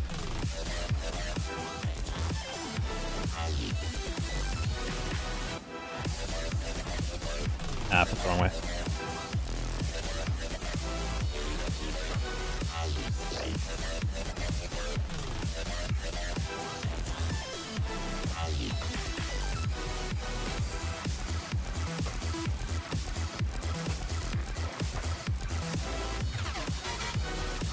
Oh, no shot.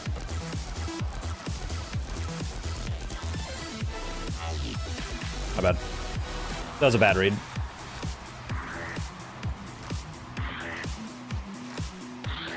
Did you get claimed for it? Yeah, so my BRB menu, as you guys call it, the duck screen. Basically, whenever I need to step away, I have a really ridiculously over-the-top animation that I found that perfectly loops, and it's really funny to use as a BRB screen. And I have like a trance, like almost like house music track to go with it.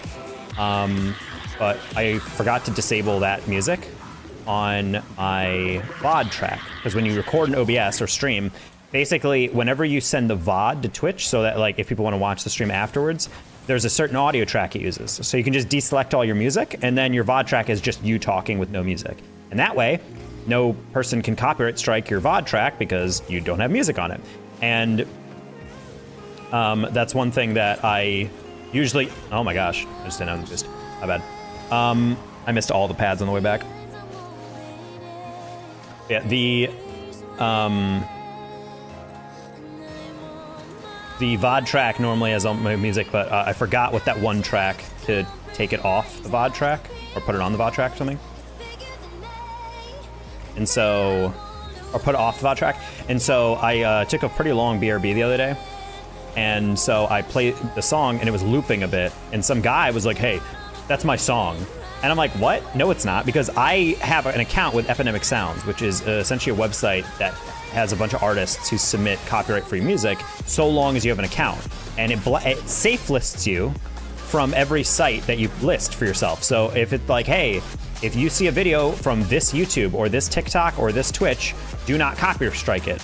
And I have all my accounts there, including my Twitch. And they copyright struck it, but the thing is, it wasn't the name of the thing. It was some other random dude that was like, yeah, that's my song.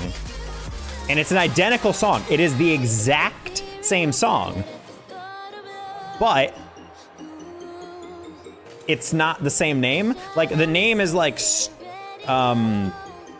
something stars instrumental track by OOYY, Ooey or whatever. Probably sampled it. No, it's not a sample. It's the exact same song. I listened to the whole thing. It's like the dude on the YouTube I Googled the song that it said, you copyright struck by this song and this guy. I was like, what? So I Googled it, and it's the exact same song, same length, same beats, same whatever.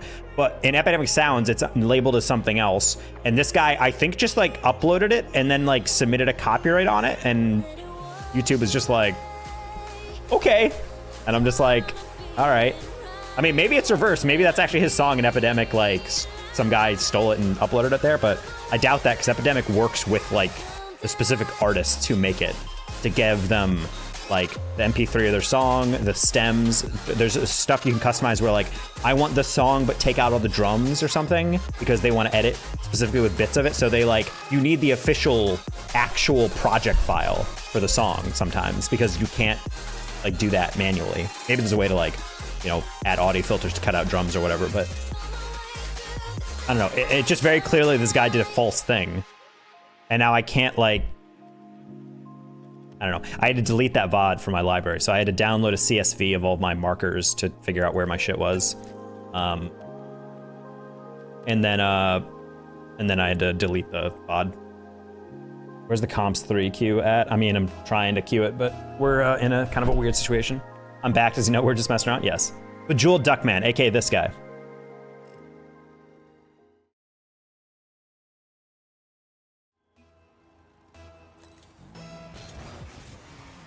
That song specifically got copyright struck because I played it. And normally we don't even get through a full song of it because we're just, I'll be like, oh, BRB for like 2 minutes and then I leave and then I come back. I might have to hit that BRB soon though because I really have to pee. But we probably should, we won't get copyright struck anymore on it because I put the song on off the VOD track, so it won't be on the VODs anymore. People love the Bejeweled Duckman.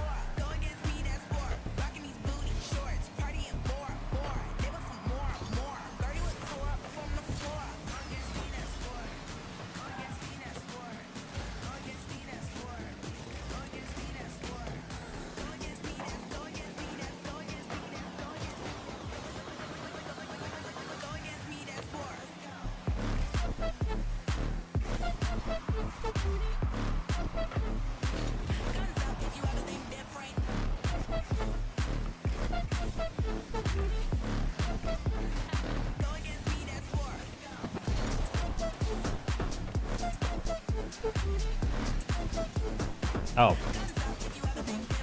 That's annoying, Kevin.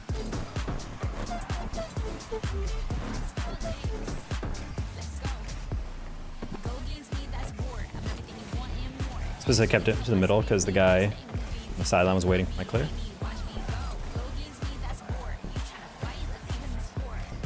Nice fake, Zexy. Wow. That was one. Nice. That was really well done by Zexy. He drove right up to it and then just drove away. I love that. Sounds kind of fishy, but I'm not sure on whose end. I just have to think it's on that guy who claimed it, because I've never heard of that. I Googled it. It's the exact same track. Also, I'm not going to lie, the name of the track, I mean, not that the name has to do a lot, but the name just doesn't sound like what it's trying to say. The song is called Lake Views, according to the claim, and I'm like, this is like a house song. What do you mean Lake Views? This thing is like a down, like you would blast out your windows driving like downtown at night or something. It's not like a lake view, like nature track or whatever.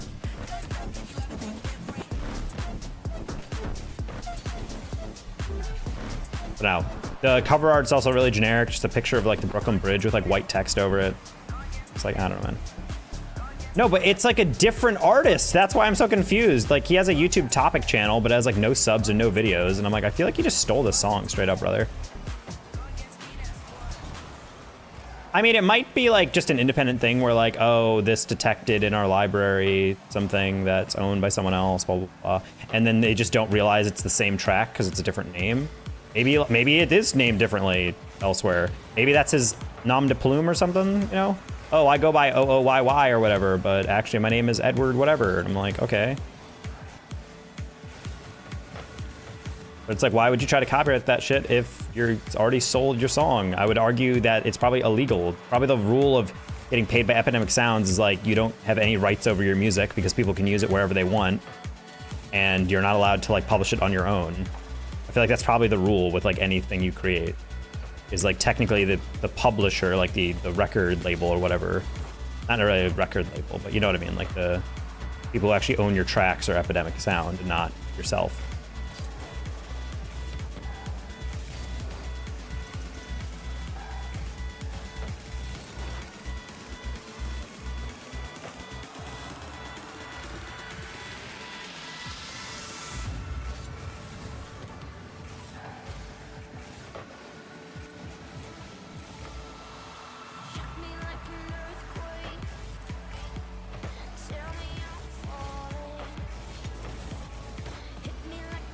Okay.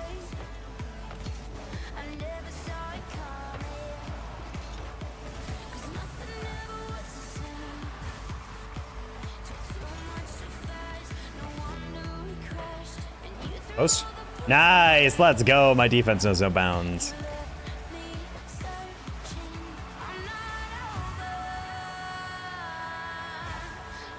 Now, either way, this guy is bad and I hate him. I just don't know how to challenge it because I can't prove that it's the same dude or if it's like a guy who's a ripoff. My only case, I mean, granted, it's not legal problem. They literally just said, hey, don't do this again. So I think they're literally giving me a warning because it's the first time it's ever happened to me. But I'm just happy because he every single time the song looped, he marked it as like a new copyright claim. Just like a cringe. I still think those rules are really antiquated. The fact that Twitch is like, oh, if you play music on stream, that's the same as a play in real life, so you're robbing people of music. And I'm like, I mean, maybe in like a technical sense, but like, do you have any idea how much exposure an artist gets by like a huge Twitch streamer listening to their music as opposed to just regular stuff? Hell, just regular influencers. Like there's been songs by indie artists I fucking love where apparently like a K-pop artist is like on Instagram Live and they put on that song, a song of some artist, and people are like, oh my god, in the YouTube channel, there a link or comments, they're like, oh my god, I'm here because of something something, and I'm just like, yeah, exactly, like that shit is like important, and that would never happen if you just ban all songs or whatever. I took my meds now. Good night. No problem. Line problem. Peace out. Good night. Hi, M-Dog. Also, this is very sad that we just got tied at 0 seconds. It's okay, we don't lose these. I don't think I've ever lost.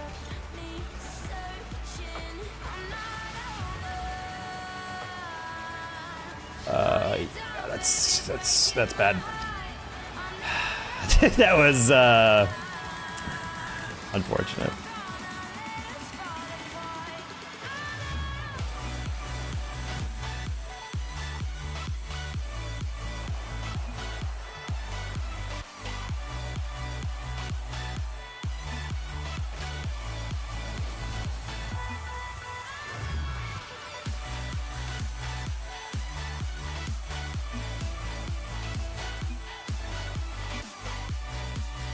First ever loss? Yeah.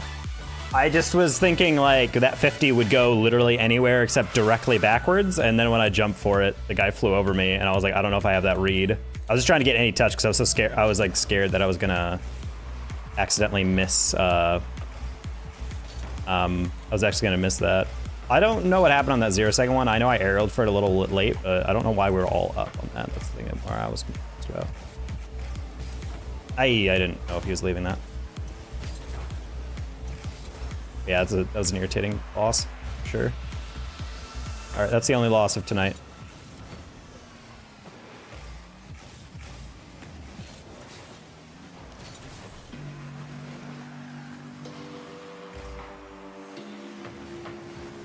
I just feel like it'd be so much easier if there was like an app that basically just like, if that's the argument the record companies want to make, I feel like there'd be like a huge push for like, hey, Spotify, partner with like, or any streaming service, just partner with Twitch, partner with whatever, so that streamers could hook up music to like their preferred music app.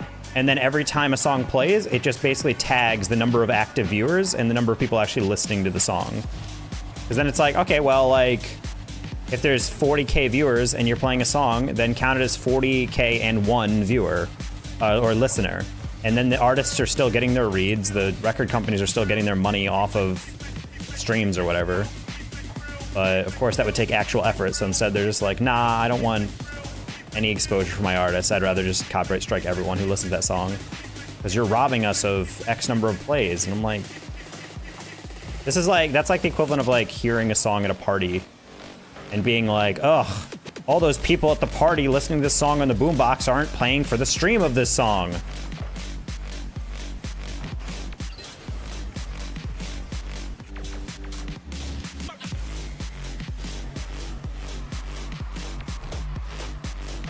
Nice shot. Now I realize I had that to boost.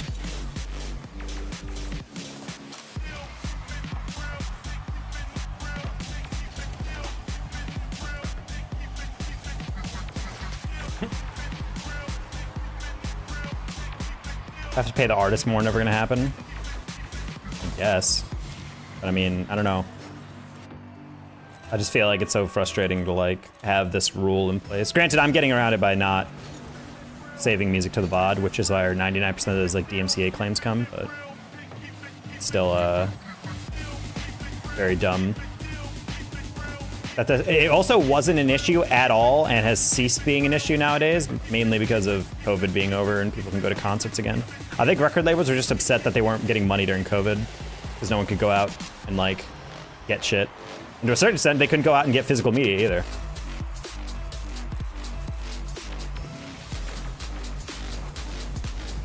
So I think they just got like really draconian and they're like, well, the letter of the law is, and I'm like, okay. Nice. LimeWire, LimeWire. When you'd brick your computer for just an MP3 of a Linkin Park song. That was me.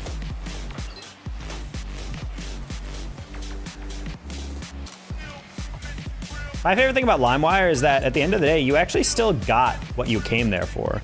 You just also got a bunch of malware, which is the funniest thing. Like nowadays, they're like, hey, do this thing, and then they just rip you off, and then you get nothing, and then it just like destroys your computer. But like, with LimeWire, they actually gave you MP3. And honestly, the quality was pretty good, as I remember. Whenever I would use LimeWire to download stuff, hypothetically, I would never pirate music. But like the music quality was always pretty good. Also, low key, I don't know if it was just the mixing quality or whatever, but have you ever listened to an Akon song? Like on Spotify? I always thought the quality was just bad, but no, like I think the mastering on all Akon's music is just terrible. Like the really like back when he was huge songs. I feel like it just sounds like they're like peaking at all times, like music. Hey Cal, how you doing?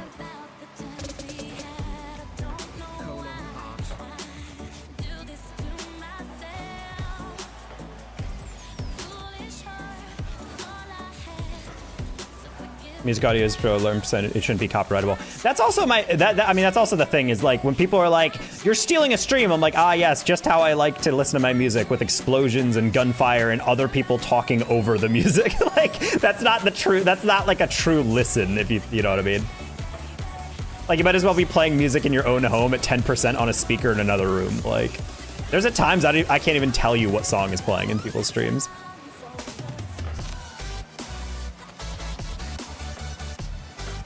I thought that was going to be a easier read. That's a tough one. I guess Cha was out of boost on that. Yep, he's in knee boost. That's still a tough read though.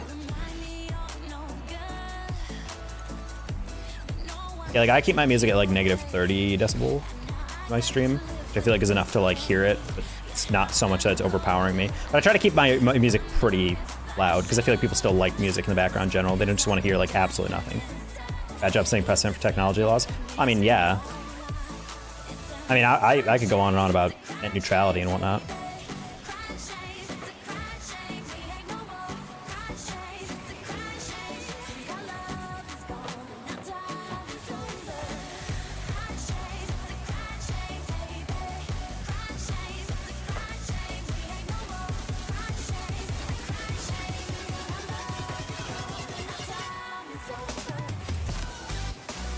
I got a box thing and made 4.9K. Let's go. There's simply no way. There's simply no way, dude.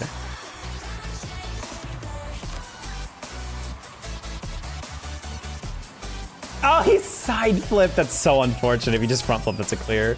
That's why I was so confused. I was like, it's gonna be a pretty easy clear. I was not really ready to get the rebound on that. Alright, well, I already told you guys I'm not losing again, so... Well, that was actually going to be a loss if they had one more second, because I was definitely not getting back to that bounce, but yeah, whatever. Starting now, we don't lose.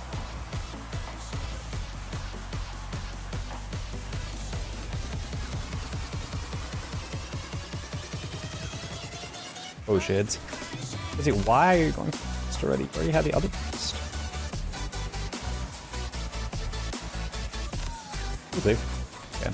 Well, that wasn't exactly what I wanted, but I had to jump over you, so.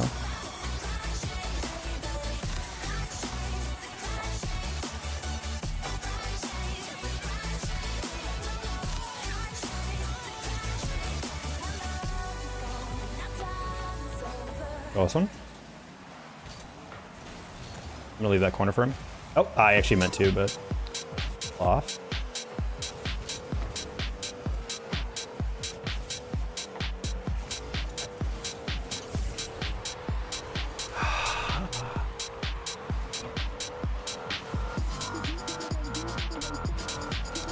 Okay, well, never mind.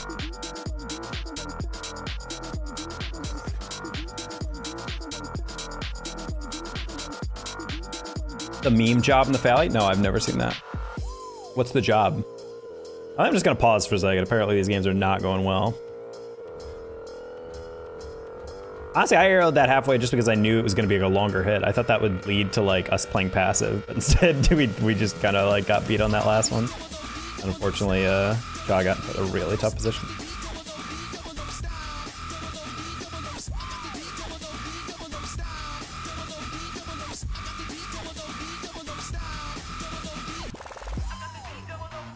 Let's just take a pause for a sec. Oh, Professor of Tactics. Okay. I didn't realize you completed that. Yeah, it's like a... I don't know. I just feel like there's a lot of tech stuff that just kind of flies over people's heads when it comes to stuff like that. And I do think it's also like a tough thing. I think... excuse me. I do think like that Tactics thing, it'd be pretty nice to have, but I also think like there are some sticky stuff like what Twitch is dealing with right now with how much they want to cater to just chatting streamers and how much they want to kind of protect themselves. Does the Wi-Fi log on to my TikTok? Huh? I don't know.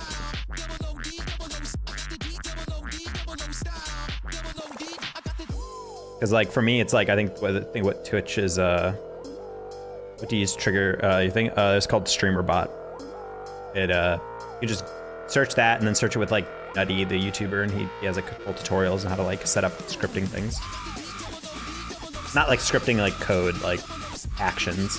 Like first this happens, and this happens, and this happens, and this happens, and this happens, and then you can do automatic stuff. But yeah, I feel like right now Twitch is in like the really awkward position where there's people who are testing how far they can go with their TOS, and so you have to basically find a way to make your TOS like restrictive, but not so much so that you lose traffic. And I feel like people are like, why don't they just ban anyone who's showing like a lot of skin or something? And I'm like, well, one, I think they want to make sure that it doesn't get abused, so that like, oh, a woman has cleavage on stream, that's immediately like porn. It's like, I don't know about that. Like, there's definitely people who have like, I remember there was a, God, I can't remember who it was, but they were like, some girl was like, I think Chrissy tweeted that out one time. She was like, I got tagged. It was someone from the Rocket League community. They were like, I got tagged on stream because I had like nudity or like explicit, like I was doing something that was like, I was wearing something scandalous, I was wearing something whatever, and they're like, this is what I was wearing on that stream, and it's literally like a sweater. And she's like, what's slutty about a sweater? Like, what possibly am I wearing here? That's like, yikes. So I don't know, but at the same time, I understand Twitch wants to keep people on the site, and if people are tuning in by the 8,000s or whatever to watch, you know, women in bikinis do just chatting stuff, go for it. I mean, it's making the woman bags, good for them. I think when start people adding in the black bars and they're basically implying nudity, that's where I'm a little like, seems a bit much. Seems like we could probably avoid doing that. That's bad.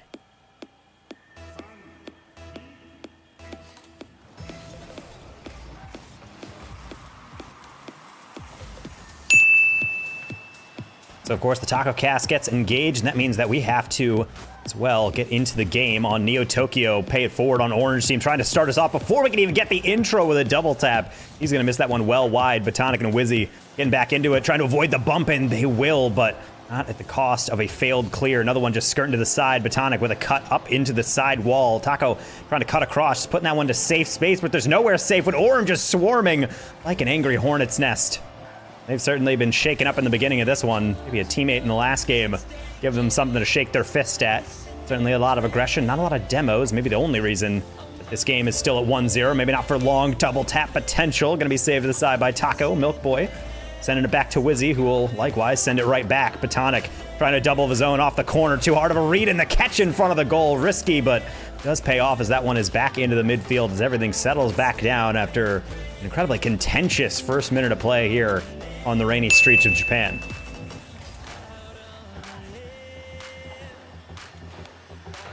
Ooh.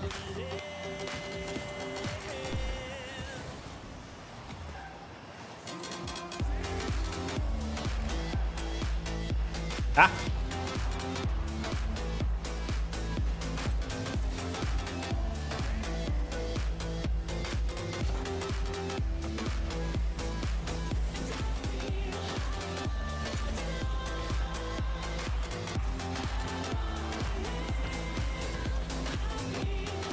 Shwack!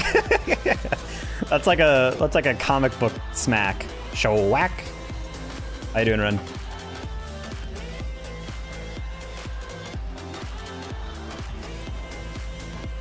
No. Thank you. No.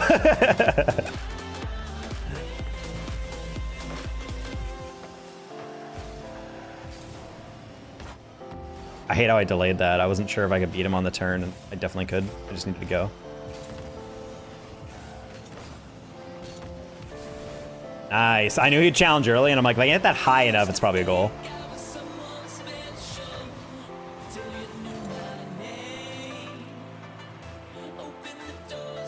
Ren, what you up to?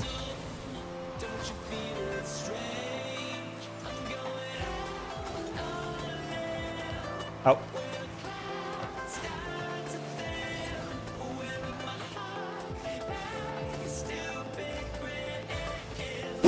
You just sent that one, holy.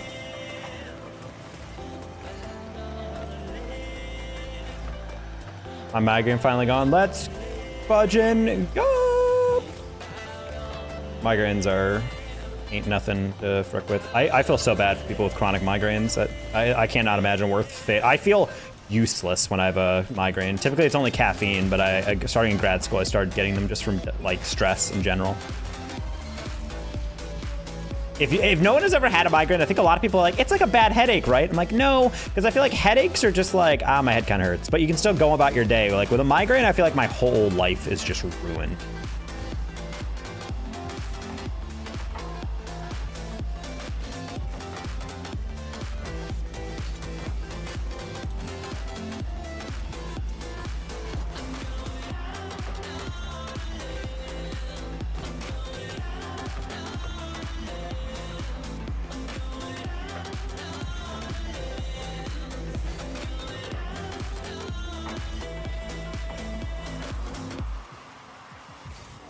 There.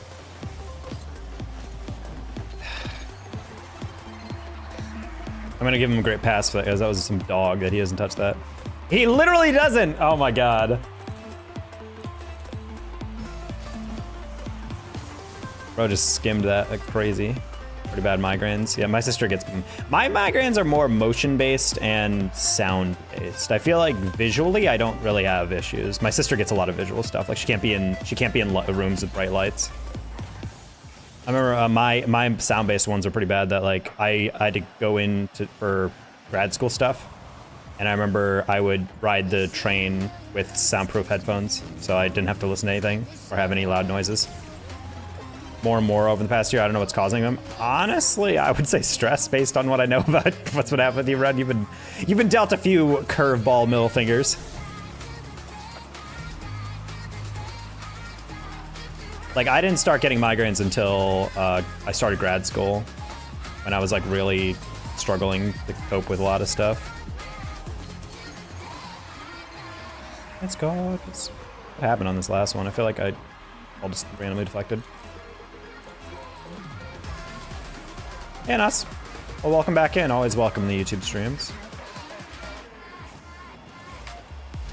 80% of people with chronic migraines are women. Yes. God cursing woman with yet another affliction.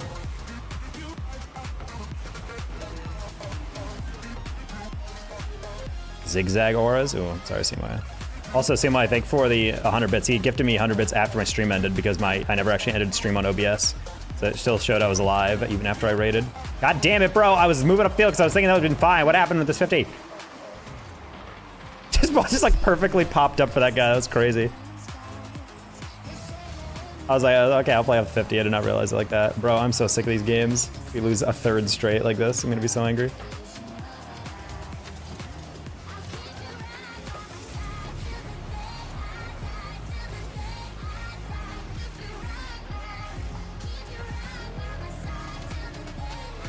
Gonna fall off one day. Ugh.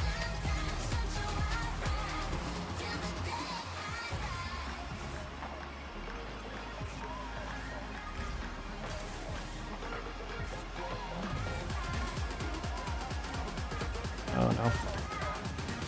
Okay. Got a little scared there because I'm like, wait, I don't have that catch.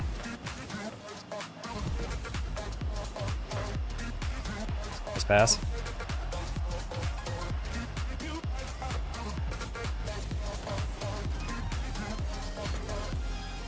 I should stop rotating so wide, specifically because of that. Tonic is alone. So he gets that save.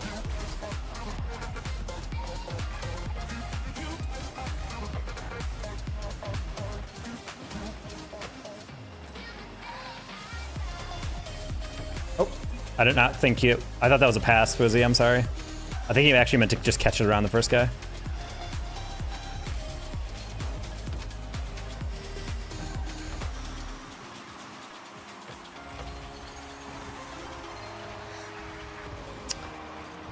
Oh my god, I can't catch a break here, bro. Ugh. These games are so sad, bro. Giving up a lot of goals. That last one was just so unfortunate. I was like, oh, I know I have two people on that side. I'm gonna clear it toward that side, and just having the one guy there is already like waiting for it. I'm like, goddamn. That's rough. How do you lose with Tonic? I don't actually know. That was a pretty decent game. I just feel like all the goals that we gave up were so janky. That last one with the counter, or the third one that they gave with the counter where the guy just completely whiffed. I pre-jumped him, and then the guy just got like a wide open shot afterwards. It's really irritating. That's the most devastating pass or play you can possibly get, is when some guy goes with 100% confidence for an aerial at 1800 and then they just whiff the shit out of it. And you're like, oh, whoops. I guess I should have anticipated you just didn't have that. I thought he was trying to like get a placement. Today is just rough. It's like 3 straight losses we've had with like where it's just like trading goals. We should not be trading goals at all. Like they're giving up goofy goals too, but I don't know. I guess I just need to rotate a lot more directly because I feel like I've been rotating really wide for no reason. I feel like I'm just trying to cover space, but I feel like if we're gonna, I don't know. That one goal on the sidewall was a little tough though on the double. Because we had a teammate actually, Wizzy actually, he got to the ball and he 50'd it fine. Like it was a good contact, but the ball just happened to deflect perfectly into the air. So it was like 50 and then immediately transitions into an air dribble. I was like, oh, I did not think that would just be immediate. That there'd be at least a little downtime where the guy's recovering. Having some break. That's nice. I do like occasional breaky breaks.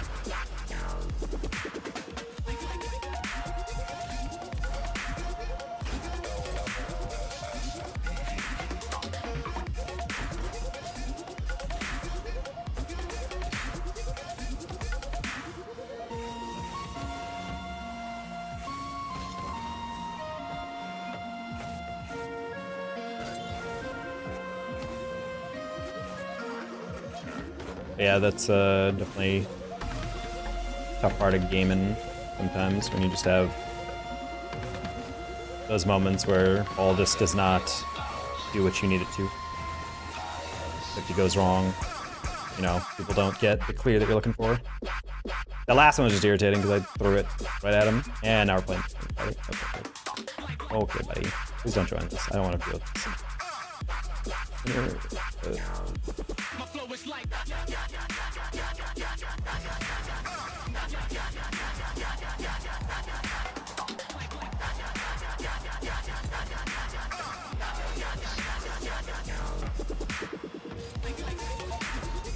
Oof, terrible read.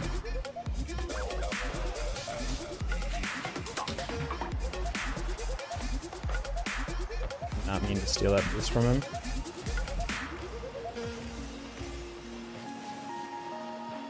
Once has a 30th anniversary? Never mind, I did the math. And when a band's big in like early 2000s, I'm like, wait, that's 20 plus years? fact, there's a decade on top of that is kind of wild.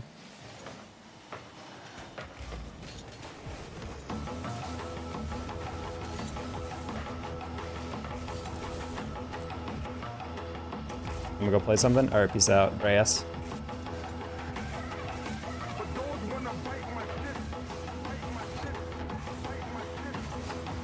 Oh.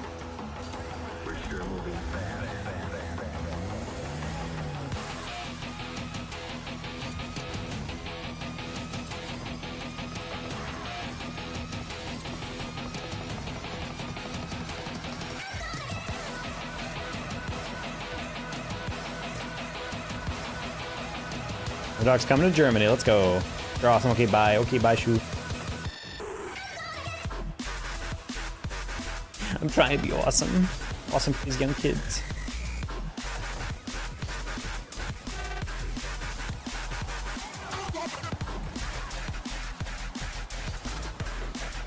And Tekis?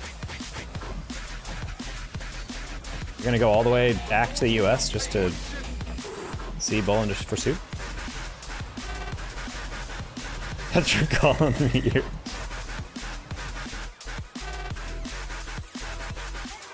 There, Eric, there it is. The correct word.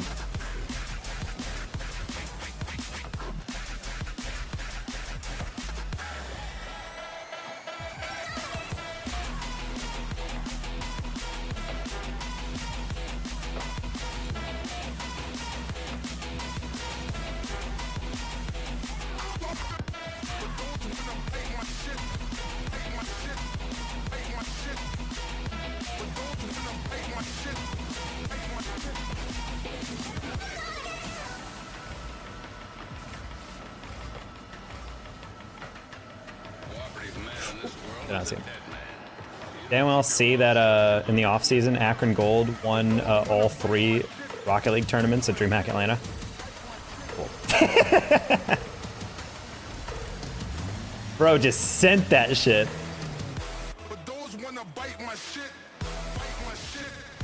Like some of the CRL offseason stuff, we got a note for Champ League. We're entering preseason area.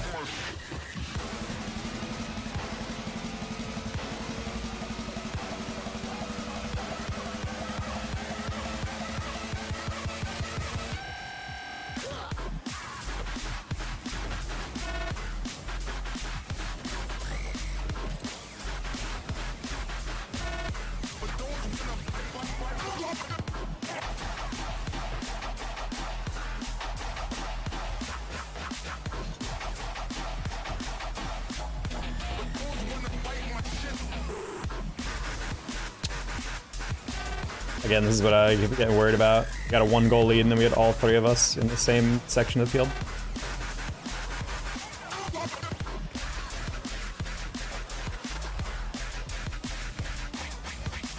Oops, ceiling, thank you.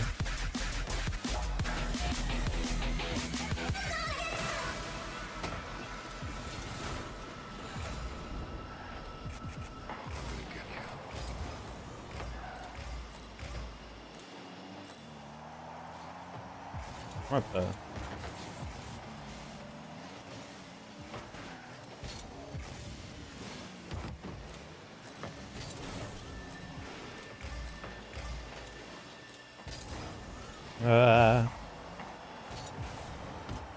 Okay, I was like, I just have to get it anywhere over him. I think Lunar might be playing with lower ranked people. Oh, 2 red tags.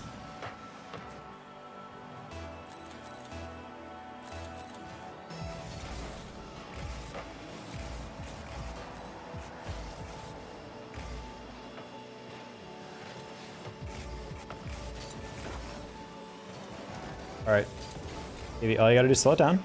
Nice.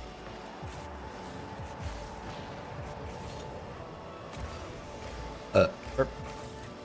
Very burpy right now. I don't know what's going on. Not eating anything carbonated. Eating anything carbonated. You guys carbonate your chicken? I like my, yeah, I like my drinks without pulp, but with fizz. Same goes for my foods. Chicken carbonara. That's what it's, the carbo is. It's carbonation. Crack open some chicken. Okay, we're good. PUBG with me. PUBG Mobile? Also, Hypnos, thank you for the resub. I think you resubbed when I was at a BRB screen for like an hour, unfortunately. I had to step away to take a call. You like Rocket League with or without the crust?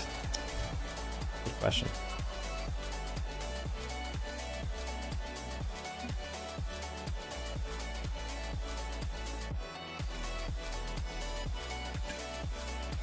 Carbonated grilled chicken goes crazy. Hypnos, you've been playing some PUBG? I didn't realize that game was still going on. I still remember you updating me on Roly Poly Oly getting denied for PUBG partner because he was not brand safe. Hurt my feelings. Like PUBG simply doesn't want to have rewarding life. Solo players are so sweaty, I feel that. Oh.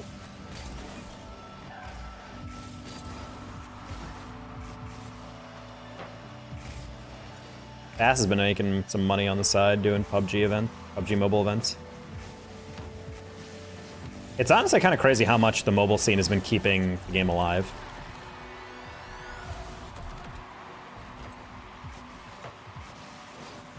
Is Tarkov still a big thing? I feel like I've not heard anything about Tarkov in a fat minute. So even PUBG streamers and they got a PC to play single game of PUBG before uninstalling it. Let's go, Ren. Yes. I mean, there's some games I love watching, but I don't personally play that much. So.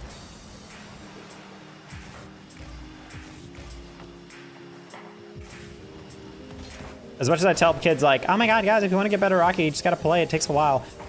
I just simply lack that for some things. Honestly, PC shooters, I struggle to be like, I just need to go into aim labs and work on it, but I'm like, I don't know, man. For Rocket League, it kind of makes sense to go into custom training and work on the game and just play in my free time because it's like, it's how I make my living or whatever, but like, when it comes to other games, it's hard to like put in that time.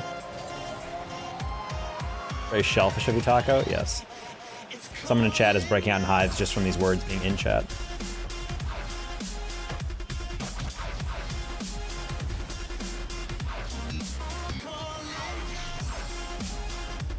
There's simply no way, brother. Tarkov is popping right now for normies. Huh? Got bodied by a huge influx of cheaters. Really? I guess I could see that in a game in which you're basically shooting by the bullet and whatnot. I feel like it would make sense that if someone just had like wall hack. Also, wall hacks would ruin that game. Like the whole point is like to be like super careful because you can't see shit. Because when you walk into a room where it's like darkly lit, it's not like darkly lit like thematically where you can still, where it's like technically supposed to be pitch black, but it's actually like lit perfectly by some random source. It's like, nope, if you walk into a pitch black warehouse, you literally will not be able to see someone in the corner. Like, like that is the point.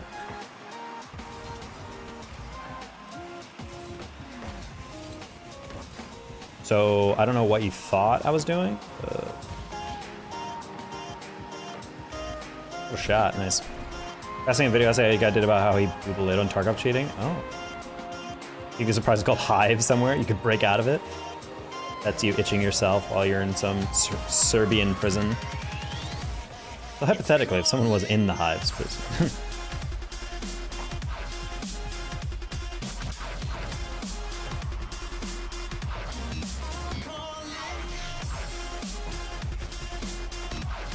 The eagle, exactly.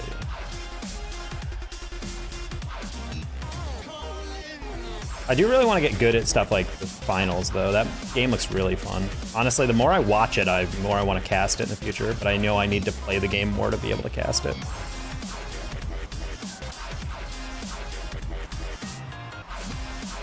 Honestly, the finals already is very sweaty. I got on to play like a game or two. And yeah, I'm like not good, but like holy shit, people are like nailing me across the map. There are cheaters already in finals, which is really sad apparently. I was watching a streamer and a guy was getting beamed cross map perfectly. As soon as the guy poked his head out, it was just like, I was just like, yeah, no, I'm sorry, no one's aim is that good.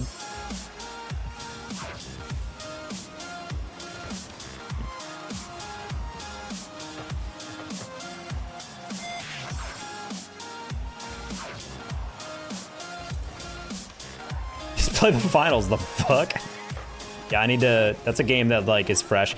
Granted, Golden Boy is tweeting about it, which means he's definitely going to get eventually approached when they do it. That's the problem with like any emerging esport, is that the finals have gotten enough critical attention that if they ever did actually launch an esport, it would definitely just be all agency talent. But it would be nice to at least be like, if there's even remotely a chance that they'd be like looking at outside people and be willing to cast it, and it's not just going to go to all the FPS people and arena shooter people, then I'd be down. It's just such like a, I don't know, it feels kind of like a pipe dream if I'm playing it for that, but it does look fun. It's not really the game I normally play, but I don't know, it looks really interesting. It's also like just wacky enough. It's got like a nice thing. I think there's some balancing issues that have to happen. Because apparently there's like absolutely no one who plays the light class. Like pretty much all pros are like playing like 2 larges and a medium. Because there's like 3 types of characters in finals. There's light, which is like your small character with a small hitbox that moves fast. Use like submachine guns, a lot of like explosives and like tactical stuff. Medium, which is kind of like mid-range combat, you're like an assault rifle or whatever. And then the larges, which I say are kind of like the tanks. You move slow, really large health pool. You have like LMGs and whatnot. A lot of like larger caliber explosives. But the thing is like almost everyone uses large and medium. Like there's no one for medium at all, like light at all. Because it's just, you're just not able to like sponge enough damage to be worth it. Like every high level player is like, yeah, it's not worth it. I'm like, I feel like if you have a game in which it's 1/3 of the possible classes is completely dismissed, I feel like that's a balance issue.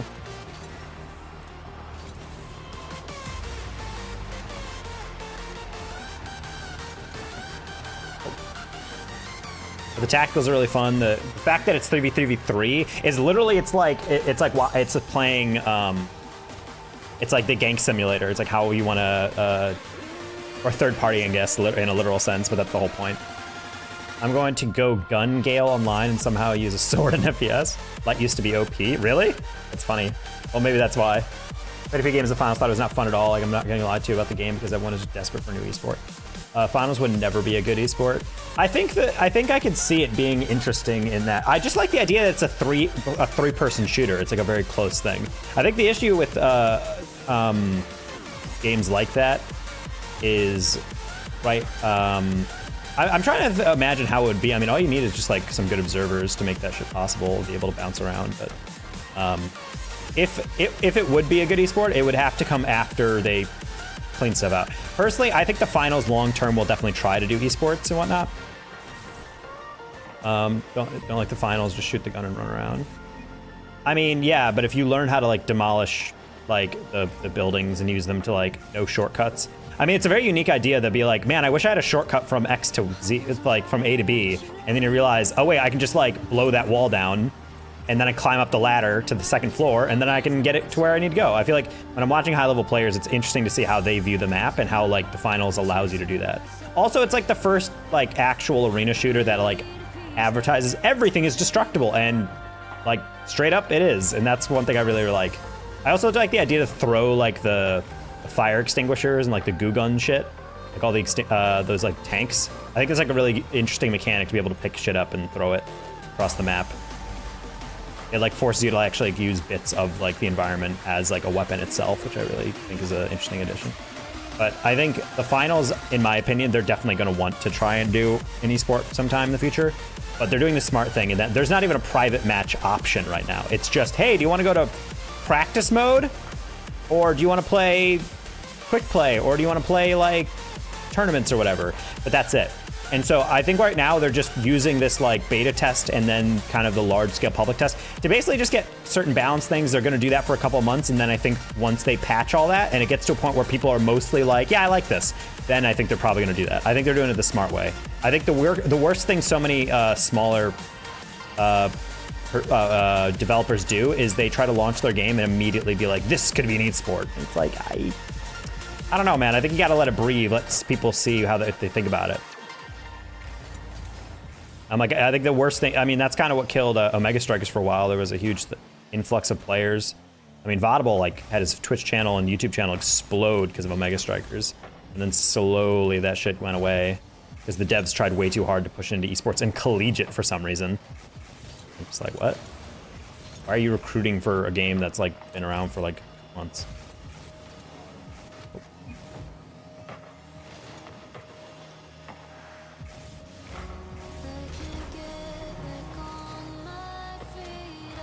Farming Simulator. Bro, I'm not gonna lie, Farming Simulator goes kind of hard.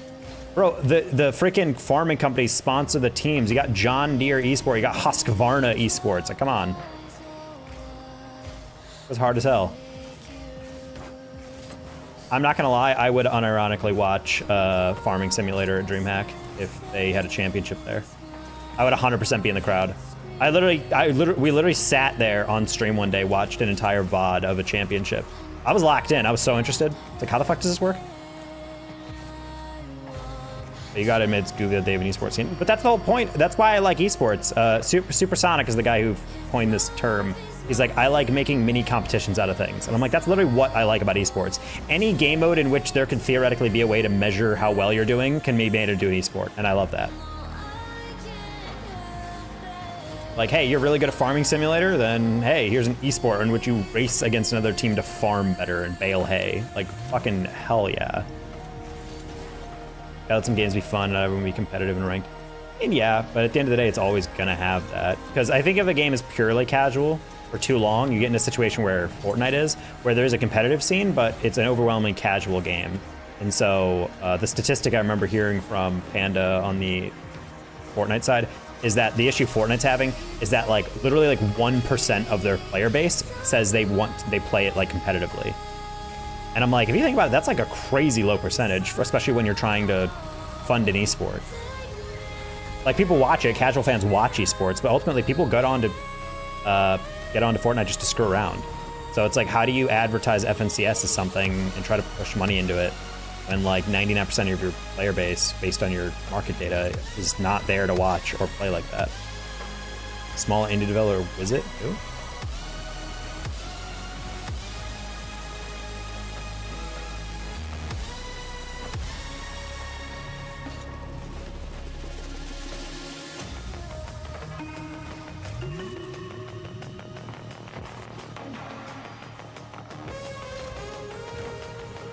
Oh, well, it's not a well-placed shot, but I saw a guy going for the bump. I was like, maybe?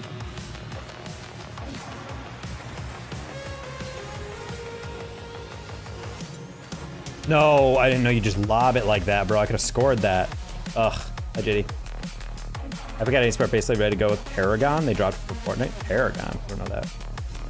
Made by Wizit, brought by Nexon. Wasn't a huge fan of the direction they took it, but they really didn't really change it.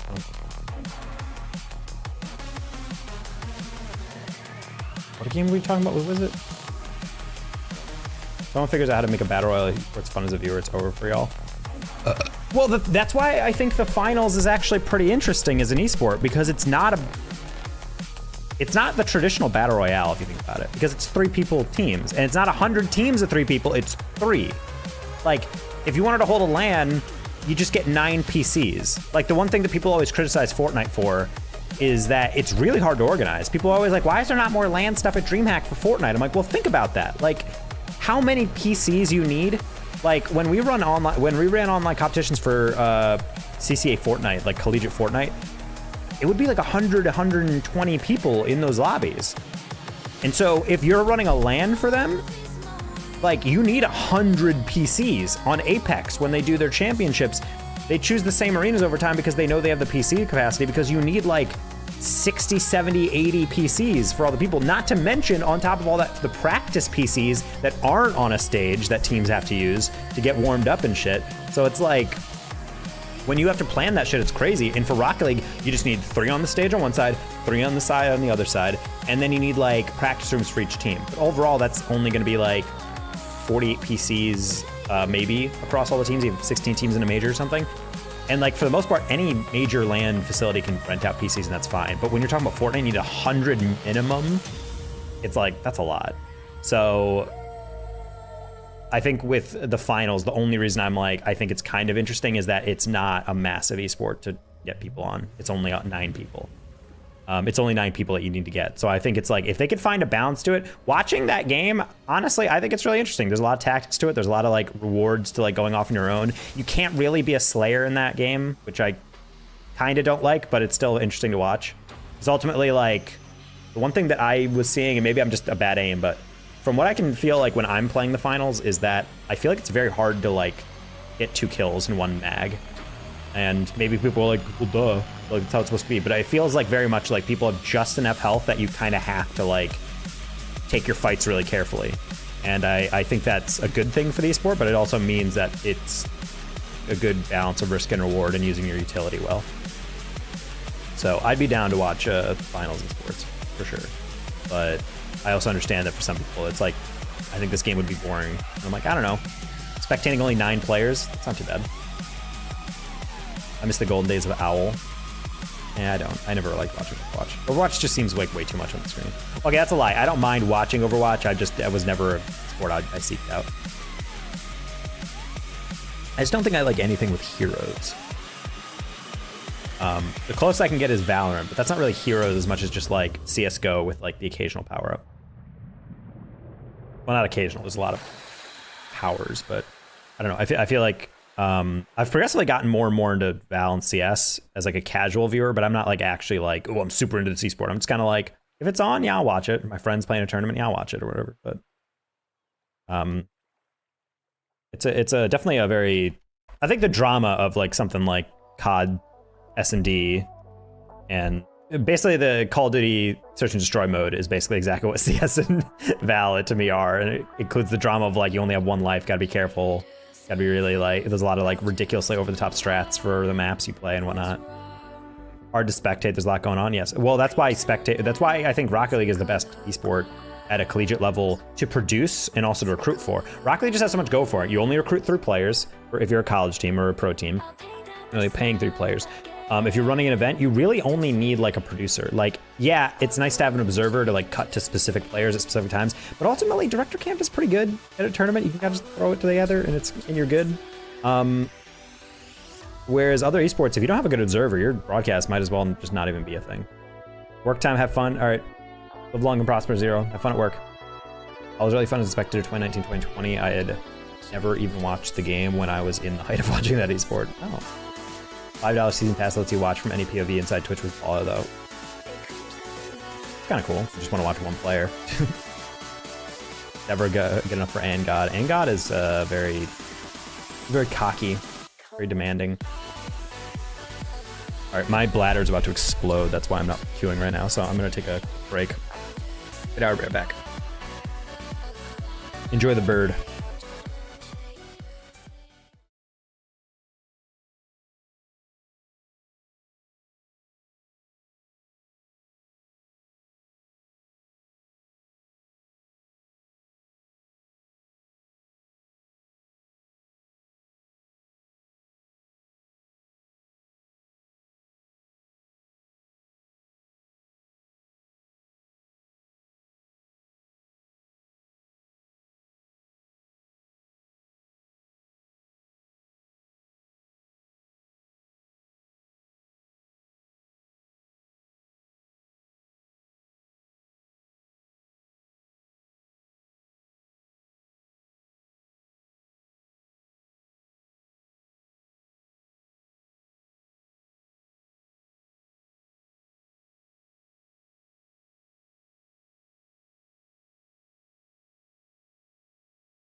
Nah, it's not a copyright strike yet.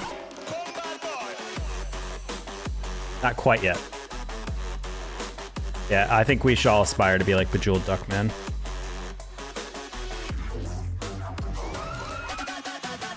I can't believe how much swaggier and vibier the purple one is than the original that I have had.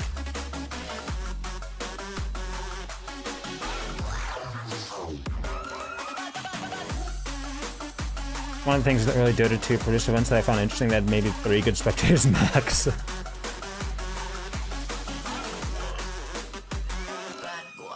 I just feel like with Rocket League, it's just such a good esport for how easy it is to produce.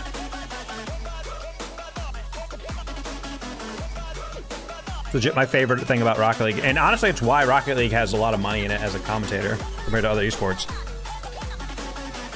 It's so freaking easy to put together a tournament for it, because you don't need to hire an observer half the time.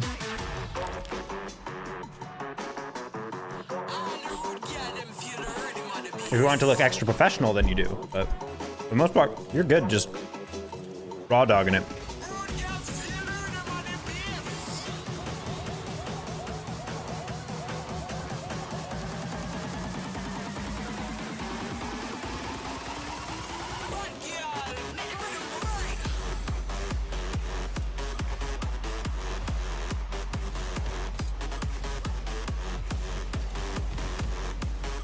That was a lot.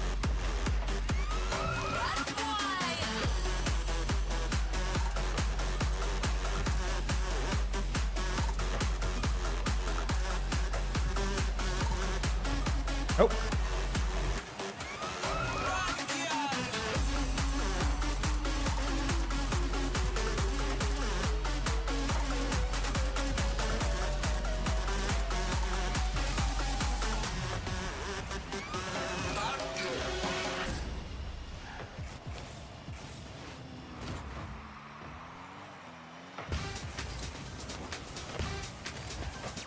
That's a good pass by Zure.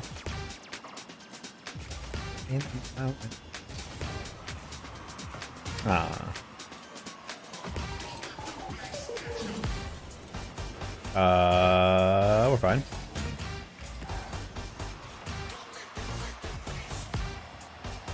That's cool. Yep. Something happened there. I think Shades tried to like wave dash and he failed. Oh, never mind. He got caught right at the end. I didn't see that. It looked like he flipped in place. I didn't actually see the guy rotating out.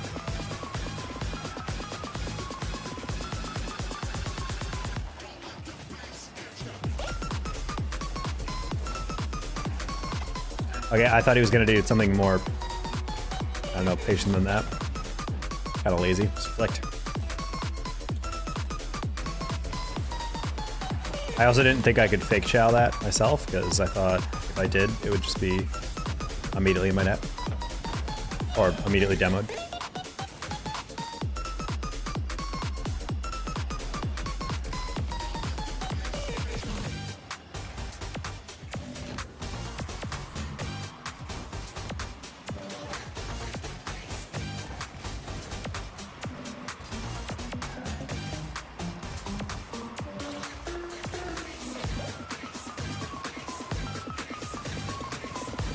Didn't have any turn for that.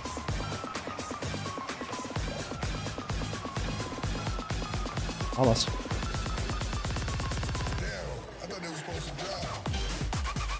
Ooh, that's a heavy bounce.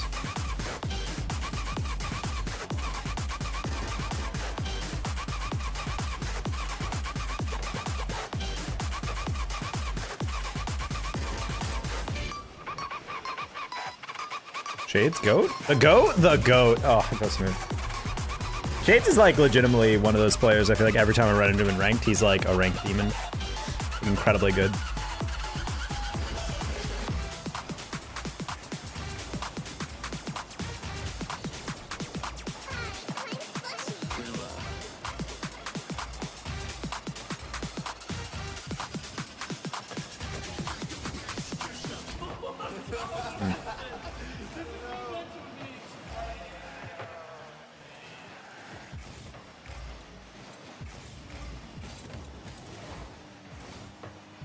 Try to get that past you, my bad. I think I like kind of took off some pace and therefore he couldn't run to it as cleanly.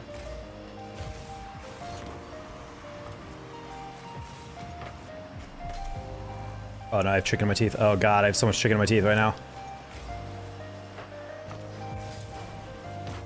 This is the worst feeling ever.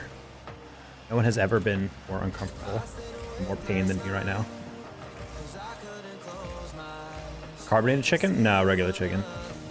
Flat chicken.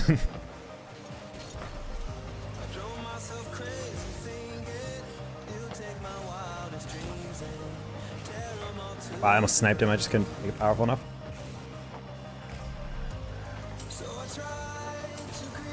Okay. I was a little scared there because I was like, oh, Shades has it, but I was like, oh, he might actually get straight bumped right here. When you realize halfway through your jump, you actually missed every pad and didn't hit that corner boost.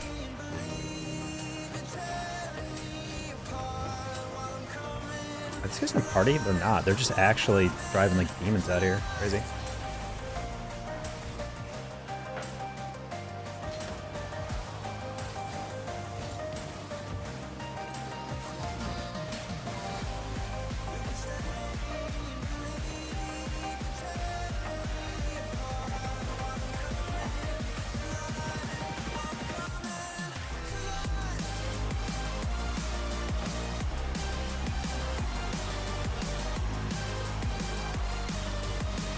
Oh, look at that. Look at that chunk of chicken right here. It's the whole freaking, never mind.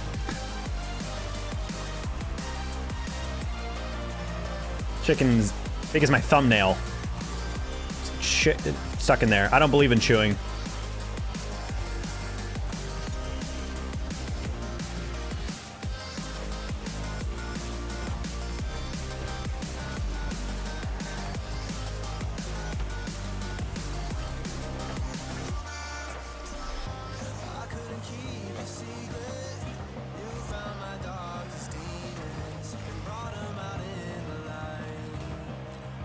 TOS to show my partially chewed food.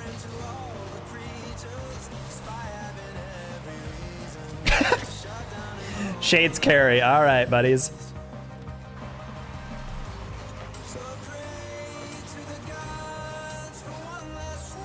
Rose the goat. That's a clanger off the kickoff too. So it just landed and went whoop, front flip. That's my caster recall of what happened there. He went like this, and then he went like this, and then he went like this, and then he scored it.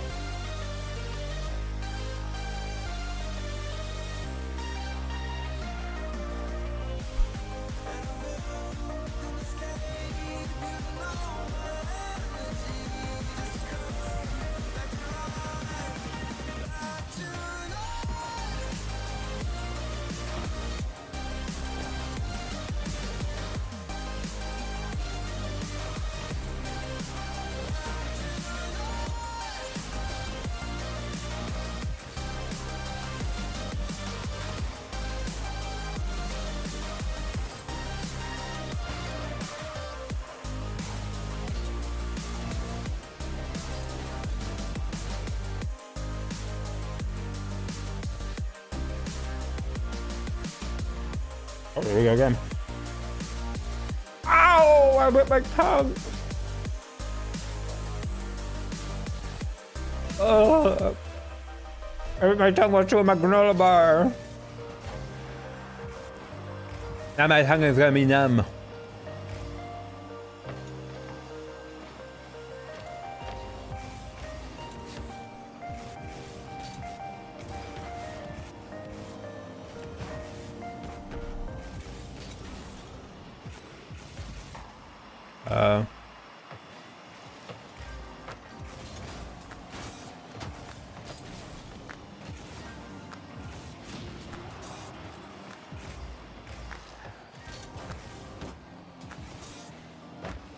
Or pass that across the goal like he had someone.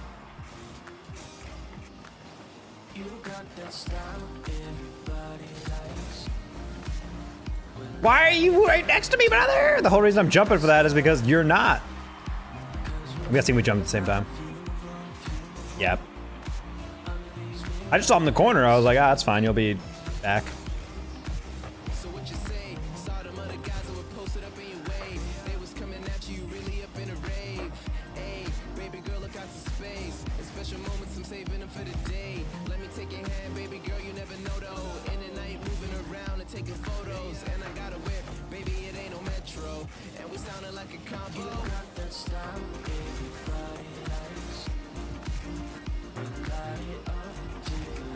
Nice. Slowly.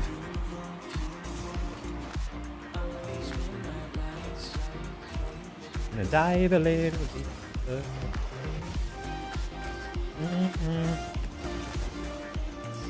Gray? Oh.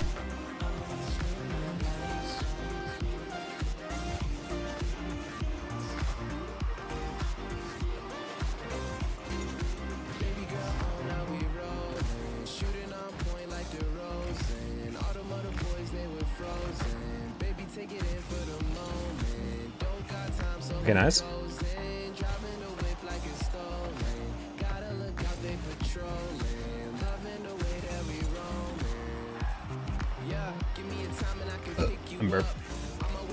I'm a burp, I say. You know how those things do.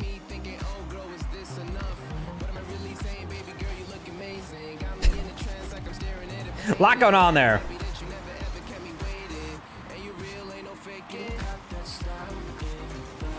The bump on the end is highly unfortunate.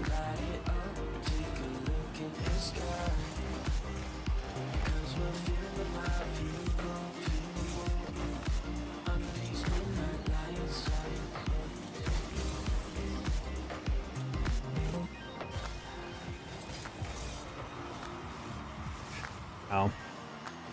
Battery doesn't bounce by me, but...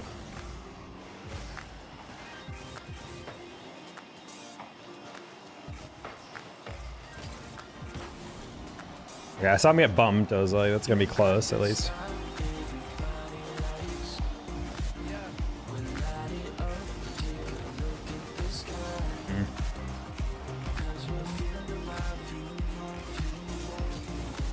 Fine. It's like, if anything, I'll maybe bump him.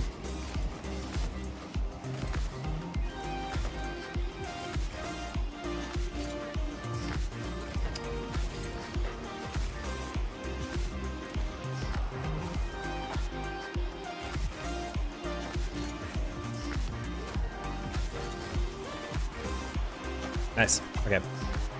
I'm like, we are literally playing with a rank X player and then like a diamond and a champ. Like, if we cannot lose this. Like, please.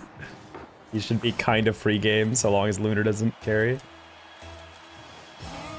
But I'm just like, at the end of the day, even with a rank X player, kind of unexcusable to be 700 points above both his teammates and then lose.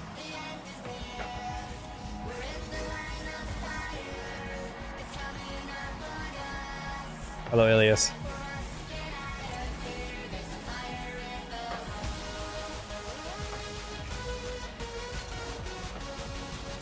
Ah, battery. Okay. Slowest goal possibly ever, but...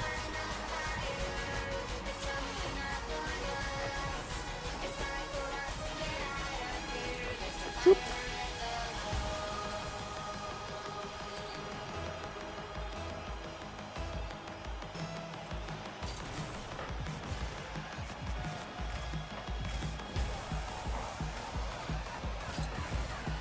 Whoa, he hit that really hard across.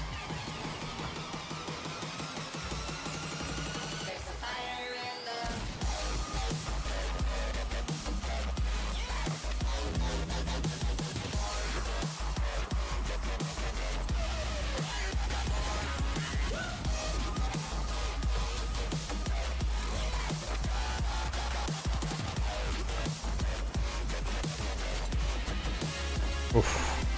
I doubted my read because that guy looked like he had it for a second.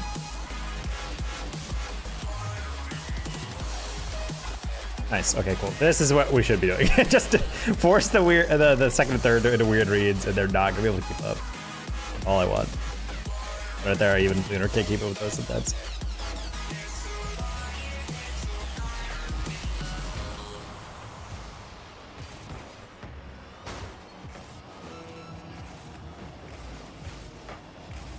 Bang. I don't really know why these games are fun for people who want to play up in rank. Like, I guess the Lunar's like, yeah, let's play with me, let's have fun, but like, I don't know. Also, I gotta say, these dudes have a Grand Champ titles, and they're at Champ 1 and Diamond. What the fuck happened, brother? If I had GC, I could kind of accept falling into C2 every once in a while, but like, if I ever got GC and then I went back to all the way to Diamond, I don't know how I feel about that.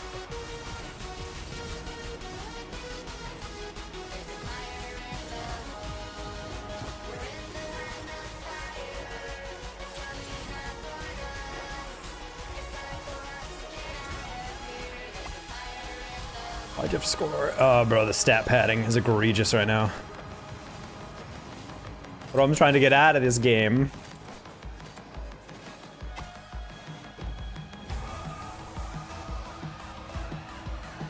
Way more calm than you might think. That's sad.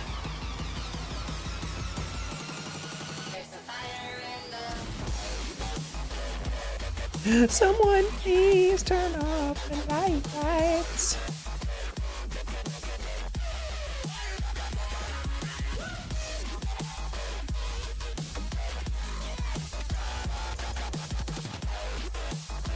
I just don't know how that works. Like, I understand, like, dropping in rank, but, like...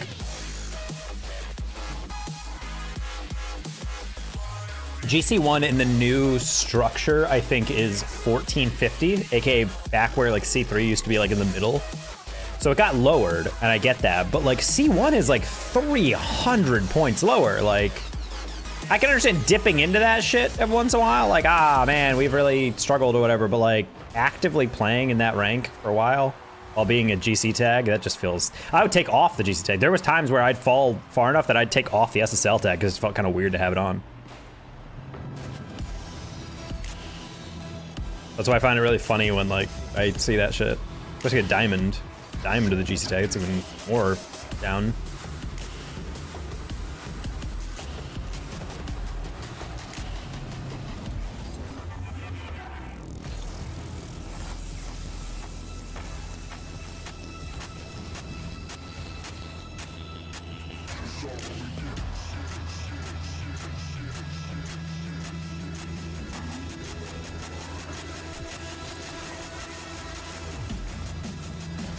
I mean, I know the presumption from a lot of players in those ranks have said, like, they think that people, like, play with their high rank friends, they carry them to, like, GC, and then they're like, hey guys, look, I'm a GC, but they're, like, ultimately have never been higher than, like, Diamond when solo queuing or something. And I'm like, I could see that happening. Around the end of the season, there's a lot of full parties of people, like, tryharding for SSL and whatever, but, like, I also know that there's a lot of people, like, in lower levels back when I was GC that were, like, a C3 getting queued with, like, 2 very high GCs, and I'm just like, okay, buddy. And it's especially sad because, like, it's one thing to play with your friends and get those tags, but I always find it really weird when, like, the player who's getting queued with, who's, like, very clearly the lowest, is, like, struggling to keep up. And I'm like, buddy, if you have to play this hard and play with this good of teammates to get your rewards, I don't think you deserve the rewards. Like, just keeping it a buck with you, homie. Like, if you're actively, like, like, I feel like that's just not worth the time.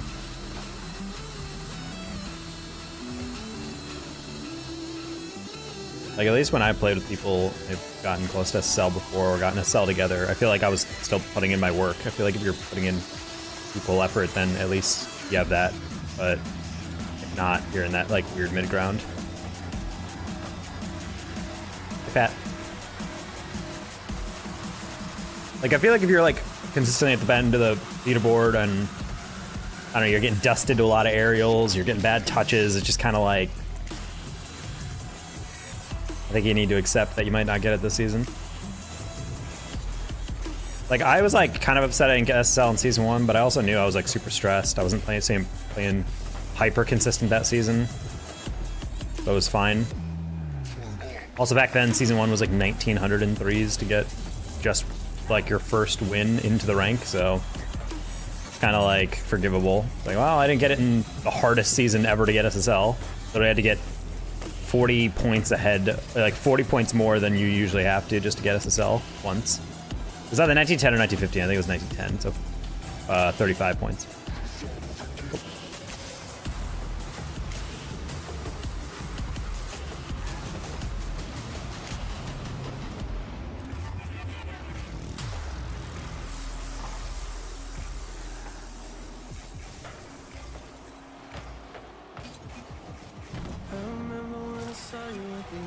How are you talking? I'm doing all right. Hope you're doing, Patrick. When I got to champ, the guy I was playing with the Smurf told me every other game, 1 or 2 Smurfs I could hang are all ranked. Sucks.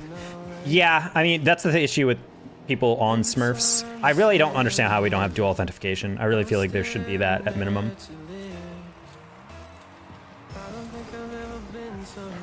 Because the thing is, people also get confused because like, well, I have an alt. I'm like, well, an alternate is an account the same rank, in my opinion.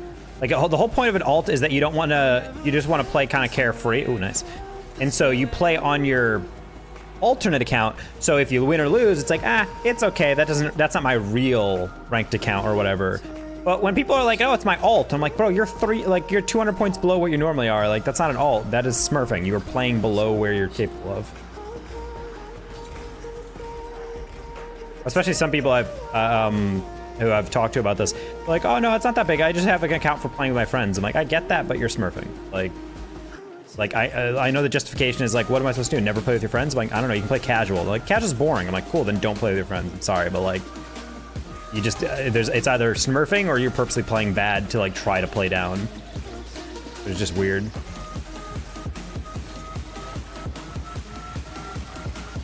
I feel like it's hard to like know who's a smurf based just on metrics though. I feel like if your win rate is way too high in the beginning, I feel like that should be kind of a warning sign, personally. There isn't a good solution. I still feel like dual factor authentication is better, so when you create a new account, it's not just like, you just create a new account, new account, new account, new account, new account, new account, and you're just constantly able to like play something new. Like you have to link a phone number to it at the very least, then you would need multiple phone numbers. Because the dual factor stuff is immune to like creating a number through like Google Voice or something. It's not a good solution to playing with friends. I don't know, I think it's more restrictive. Granted, maybe I'm just biased because I just don't play with people that are lower in rank than me, but I always got kind of ticked off when they're still allowing players if in a dual queue in 3v3 to queue with each other as long as you're within 3 ranks of them, which is really wide. That's the equivalent of a GC2 1700 being able to play with a 1400, or rather a 1400 being able to play in a 1700 lobby. I honestly think that range should be 100 points. I don't think you should be able to queue outside of that. Ald too quickly? I mean, I get that. I don't think actually, I don't know, at least for me in this level of ranked, I don't really get a lot of alders. I feel like there's like, we get occasional ones, but if you, I mean, any of your viewers of my stream regularly, if you guys look through, there's not really a lot of people who are like freaking out about these games. I feel like for the most part, it's been pretty chill. That's tough. That was a tough one just because I knew Worlds was there.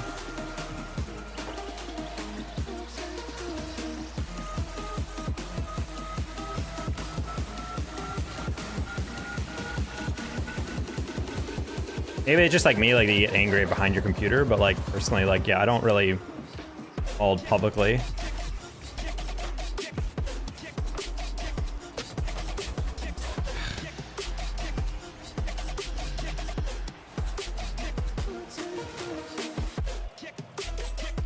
Not a good beginning to this game. It was not the read I thought it was. Again, we'll never be able to actually get wall reads for some reason. Brain's just off.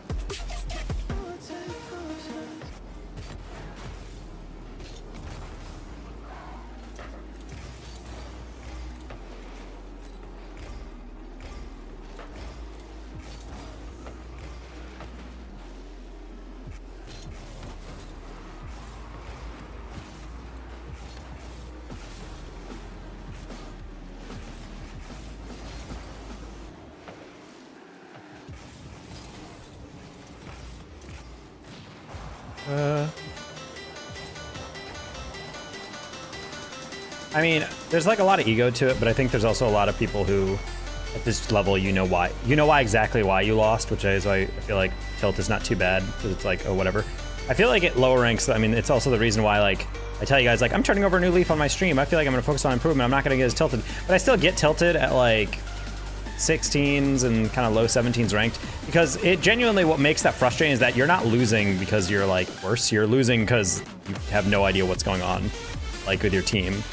Like, teammate will just like whiff an open roller, or you'll go, oh my god, or you'll just like deal with really nonsensical stuff. Whereas like in this rank, if I'm losing, it's because I'm missing reads or I'm getting outplayed by the other team. I feel like that's where it's a little bit more fun. It's like, if I'm losing, at least I know why. Whereas in like 1600, you could be losing for any number of things.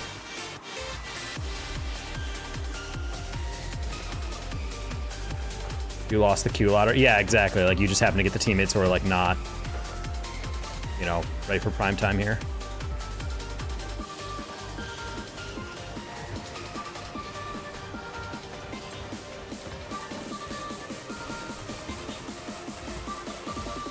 Escape. Save. Oh.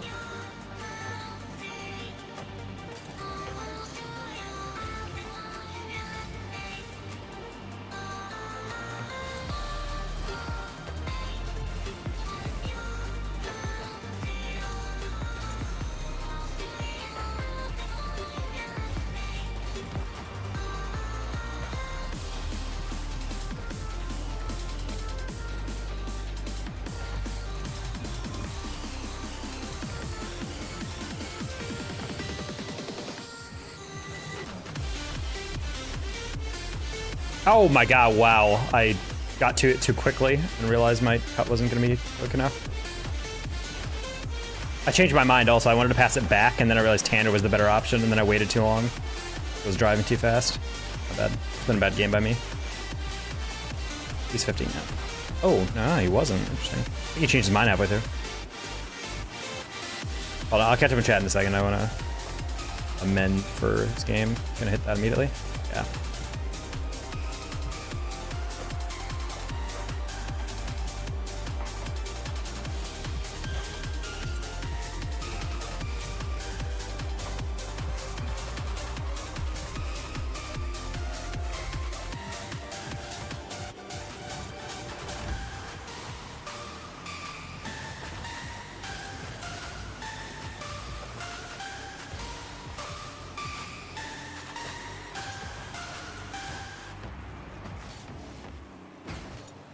There's no shot I bumped you like that. Ugh, God.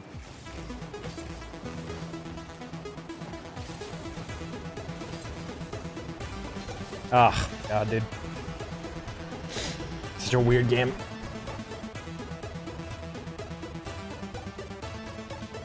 I mean, I've definitely been seeing more partying, by the way, Sasuke. Like, I made that observation the other day. Like, it seems like ranked is like, at least in 17s or 1600s especially, but also in 17s to a certain extent. I would say it's like in 17s, the higher you go, it's a little less frequent, but I feel like a majority of my games are probably against full parties. To the point where it just feels like I'm basically playing like full party simulator, which is especially weird because I like solo queuing a lot, but it's weird when every game is against a full party.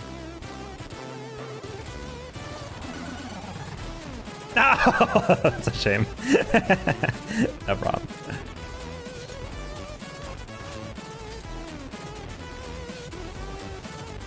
Holy double.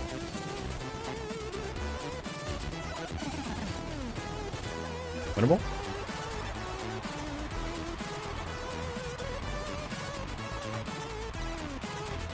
I don't like over-ear headphones specifically because they overheat my ears, make my hair matted down, they get me sweaty. That's why I wear IEMs. It's still good audio quality, and they don't hurt my ears.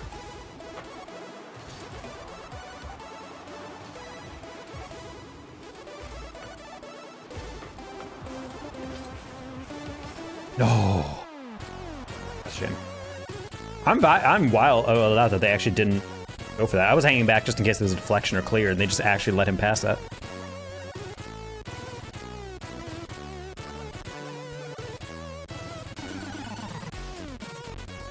Yeah, I personally like IEMs just because they like just fit in your ear real nice. They're not uncomfortable. I mean, I would have had it if I was a bit more center.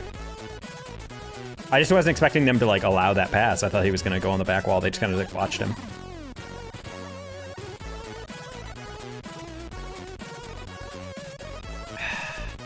I Field and Fin outdoors.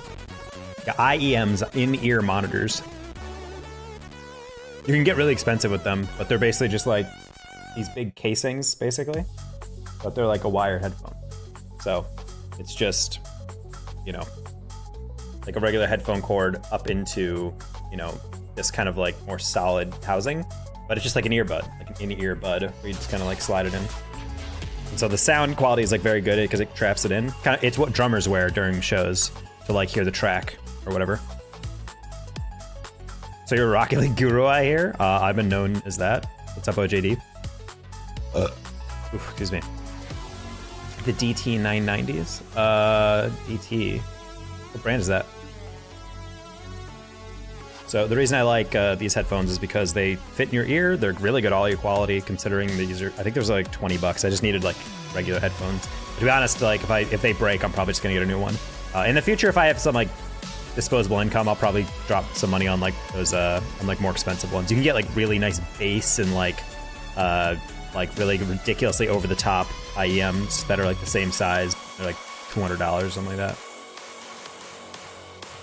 In your level, it makes sense because everyone is grinding a bit and understands. And Diamond Dish, you have a range of 10 past 2 for 60, and nobody has experience to understand. Make a reasonable mistake. Do you have any homies that are champ? I don't know. Any champs want to play some games, I guess, with them? Aerodynamic DT990s went viral. Oh. Thoughts? I mean, it's kind of the same as...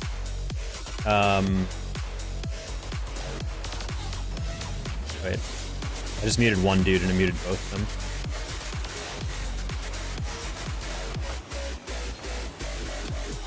Oh, we got the Ohio State guys. Yeah, for me, it's like my biggest issue with a lot of gameplay in 1600s is it's a lot of people who are very good at the game on paper. Like you have people who are mechanical, like they can air dribble, they can like fast arrow really well, they can get good shots off, they have good mechanics. But the main thing that separates people at 16, 17s from like 18s SSLs, in my opinion, is that their decision making is just garbage. They go for stuff they shouldn't, they overcommit, they get too cocky on stuff, they don't know how to use their teammates, they look for the touch first and the pass second. So there's like a lot of issues that like make it really hard to play with you. If you're a 16, 17, I really thought that was gonna be off ceiling, a little bit different. I'm Gwan champ. Oh, nice shot, CJ. Make my ears sweat after a while. That's why I don't like over-ear headphones. I always got too sweaty with them. I mean, I have my casting headset that's technically over-ear. But I had to buy custom ear muffs so that they'd actually fit over my ears, not sit on top of my ears. That's the other thing. Sometimes you Google like on-ear headphones or something, and they're like, okay, cool, but they're like the size of like an Oreo. So they just sit on top of your earlobes and it like crunches your ear down. I hated that. I like the casings that are like sit around your ear like that. And I'm like, I always thought that was a much comfortable thing because then your ear just sits within the headphone and doesn't get smushed. So yeah, for me, the biggest issue I have with a lot of people who try and play the game 16, 17 is the fact that they're doing well, they're in a decent position, or rather they're looking to get a certain touch, and then they just go for something completely batshit insane, and then it goes again, and then it gets scored on, and I'm just like, why did we do that? So that's, and it's, as a teammate, it's really hard to predict, because it's like, why am I, like, I can't predict that you're gonna die for that, because in my mind, I'm like, you're never gonna go for that. Or if you go for it, I know what type of touch. You're gonna get like a soft touch, slow it down or whatever. Then occasionally, like when you're playing in 16, 17, people will just go for it, and then they'll, you can almost see halfway through, they're like, I didn't have a backup plan for this, and then they just get destroyed. Oh no. Just trying to get a deflection past them. Good job, CJ. This is the Ohio State B team.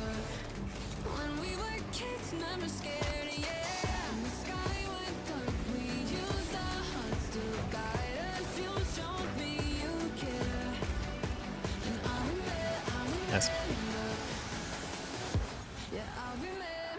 Just got my first SteelSeries headphones, not bad. I've heard good things about SteelSeries. I had Arctis 3s back in the day. I will say the mic was pretty good on that stuff, but for some reason on PC the audio's glitched. It works great on a console, but like for some reason my audio, I plugged them in and it was like the audio was playing at 10% the whole time. Like you could not like raise it beyond that. Like the system volume was turned all the way up, all the levels were turned up all the way. The headset itself was turned up for audio, and yet it was still just like super quiet. I never figured out what was going on there. I Googled and no one else has ever had this issue.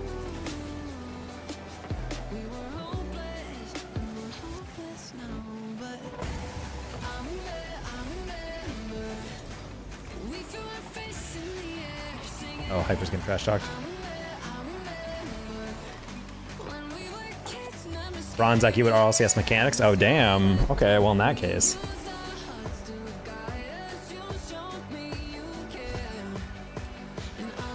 And the on-ear headphones crush my ears. That's exactly why it's like, I think if you want audio quality, I think over-ear headphones are probably better because the bass is better. Get like a bigger driver to kind of like deliver those like really nice lows. The one downside of these IMs is that they're cheap, and like all cheap headphones, you can listen to them and the clarity's fine, but you don't get as rich on the high and low ends. You just get like really solid kind of like average performance all throughout. So I'm just like, you know, this is good enough for 20 bucks that I'm like, this is a good bargain. Like if I need headphones in the future, if these break, then I have them. But at the same time, yeah, it's still always disappointing to like, yeah, I wish I could have something to listen to with crazy clarity. So for that, I do have some Sennheisers I bought a while back, some open ear headphones. But I don't wear those too much.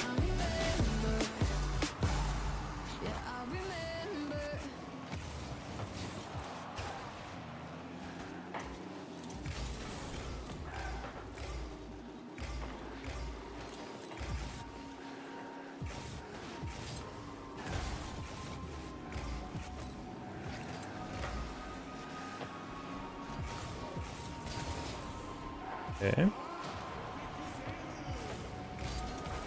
Bang. I knew you'd screw that up.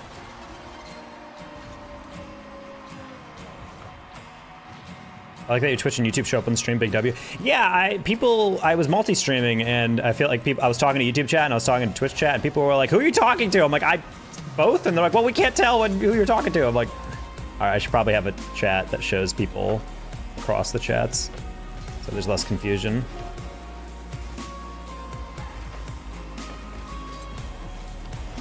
Oh, this one? Had the problem with sweaty ears, yep. Well, especially because some of the headphones are like leather, and some of the Sennheiser I have like this fuzzy kind of like ear muff. So it's almost like wearing like a wool hat. Or wool ear muffs. Oh, interesting. Bruh moment in chat real quick.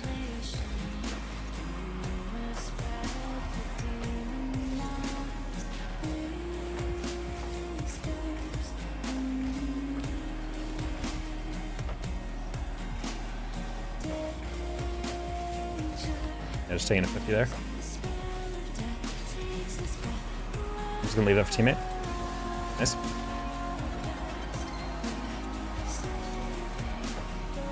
You dare not acknowledge my presence, Taco? I just read your chat, B-boys, all right? I acknowledge your presence. I literally said, hey, it's the OSU boys.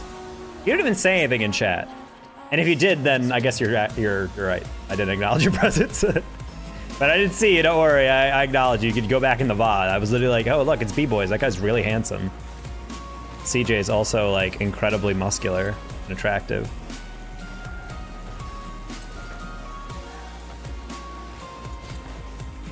Bro's built like Terry Crews.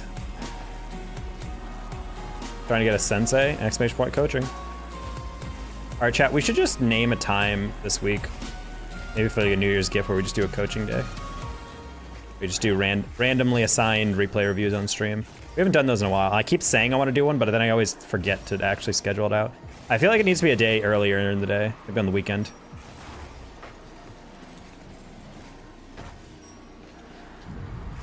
You had stream up when we were in a game? Oh, okay.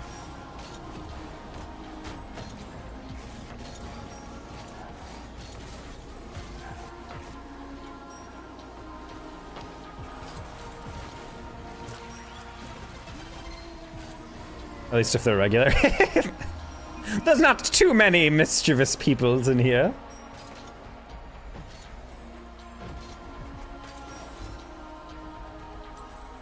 Slowly getting there.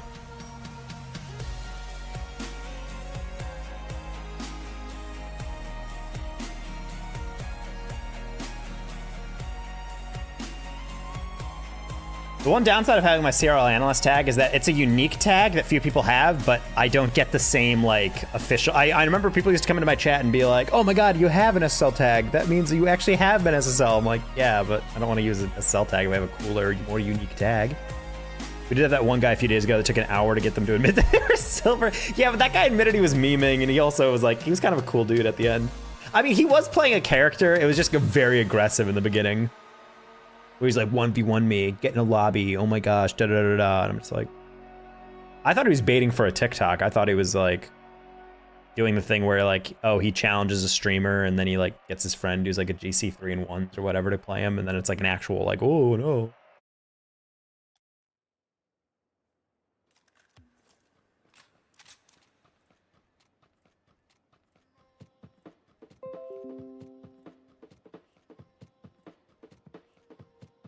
I mean, low-key, that's like one thing that I always liked Sunless doing, is like finding a trash talker and then having like Arsenal on the keys, like on his account, like ready to like log in and play. Thoughts on TSM making up Hey Bro? My thoughts on that is that I think TSM is an org that has kind of been on its way out of Rocket League for a while because they had FTX kind of fall through. We Dem Girls back in the day was their signing, but that didn't really work out, so they left. And now they're back, but they're signing Hey Bro, which is like not the most powerful team they could have picked up, I think.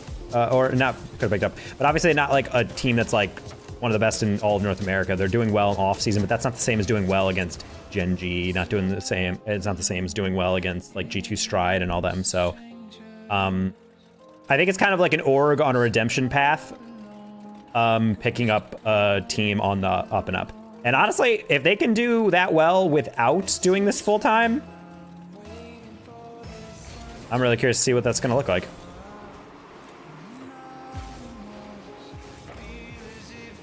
They're certainly great. Creams is also like, he's always been very good, but he's hit like another level. That man has become like disgustingly good in a very short amount of time.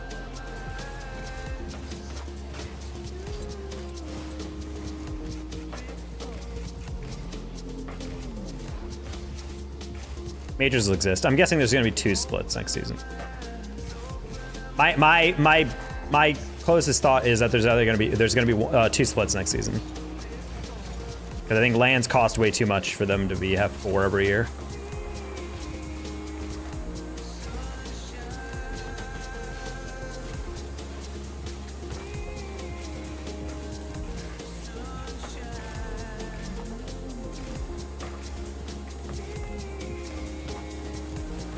Yeah, I knew that was coming.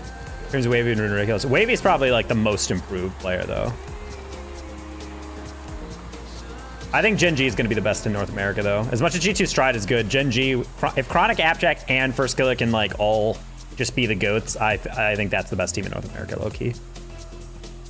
My entire game needs to be ground up brand new. All right, uninstall, reinstall, factory settings.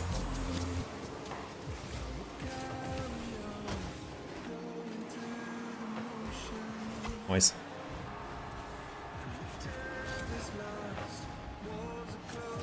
TSM's in here. Yeah, they just, well, they haven't officially announced it, but it's got Shift announced it on Twitter, which is basically the same as it being officially announced. Shopify is definitely insane. They'll be fun to watch. Also, Shopify's gonna have a huge influx of viewers. I'm so happy for VOD. He's the highest paid caster outside. He's the highest paid non-RLCS caster in all team streams. And on top of that, he's actually gonna have a team that people want to watch.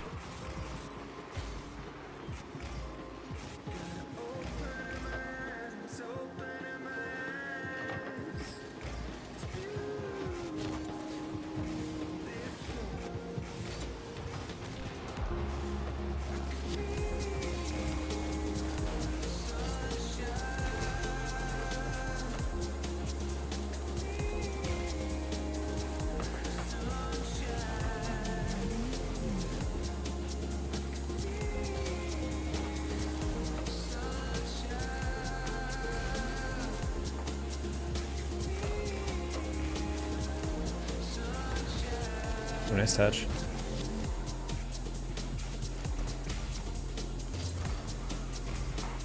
Oh, one's like flakes, true. Ah, I didn't skip under it. I think Justin's also in an interesting position where I think he needs to prove that he's still got it. He's definitely been playing well in the tournaments with Shopify, but like, I don't know. I think a lot of people have been kind of doubting Justin lately, myself included. I wasn't sure if he would be like the most dangerous pickup out of those teams, but he's still hitting good clips in those bubble tournaments, and I'm like, honestly, if he can translate that into RLCS play, awesome. Like, I'm not like an enemy of Justin. It's not like I dislike him. I'm like, fraud player, blah, blah, blah, he's washed up. Like, I'm just like, I just feel like Justin a couple years ago was definitely like in the conversation for like, this guy might be like the best player in the world on the right day. And then lately it's just like, I just don't see it when he's playing with Energy. And maybe that's just because Energy is just not really built that well. Energy is going to be the biggest question mark. They're kind of like having an interesting path. I think Mist is an interesting pickup, and Frosty certainly has a lot to prove, but I don't know, I think they got it. We're the top 5 all-time RL players. I mean, it's kind of hard to rank. I think there's a huge generational gap.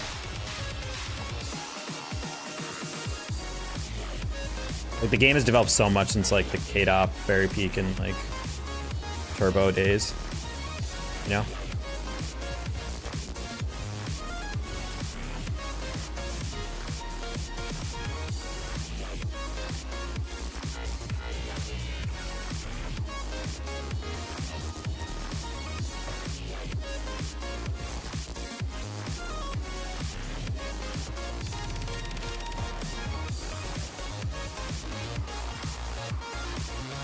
Also, I'm of the opinion that majors should be counted the same as worlds from older seasons, as like LAN victories. Because everyone's like, Turbo's won 4 worlds. I'm like, well, bro, I mean, he won 4 worlds in the space of 2 years.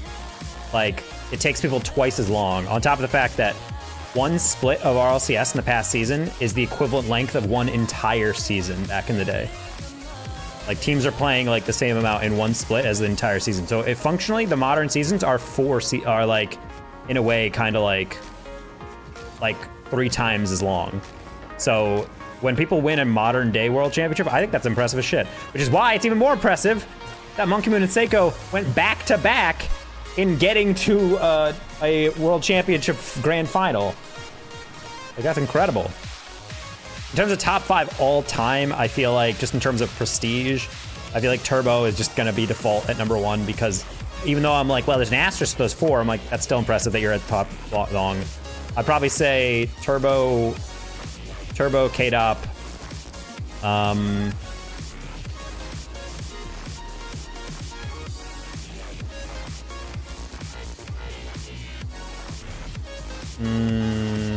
I had to really think about it. I haven't had to make like a top 5 of my GOATs list for a while. Low-key, I'm gonna say when all said and done, I think Batir is gonna be up there. He's already winning like majors. I think his time is coming in the spotlight. This new KC roster this season is literally the vitality killer. Like, that's what they're trying to do. Like, they didn't just get like an okay player. They got like 3 ridiculously good, like arguably best on their player on their team type players. And KC is so successful that they're actually like, should we have a salary cap in RCS? Those types of thugs. I think Batir definitely, by the end of his career, is going to be considered one of the best players to ever touch the game. Like, definitely in the GOAT conversation, in my opinion. I would say Turbo, K-Dop, I guess Violent Panda as well. I feel like Violent Panda was always kind of like the 3rd on his team. Turbo had a lot of goals and whatnot, but I guess the old Gale Force is like naturally the top 3.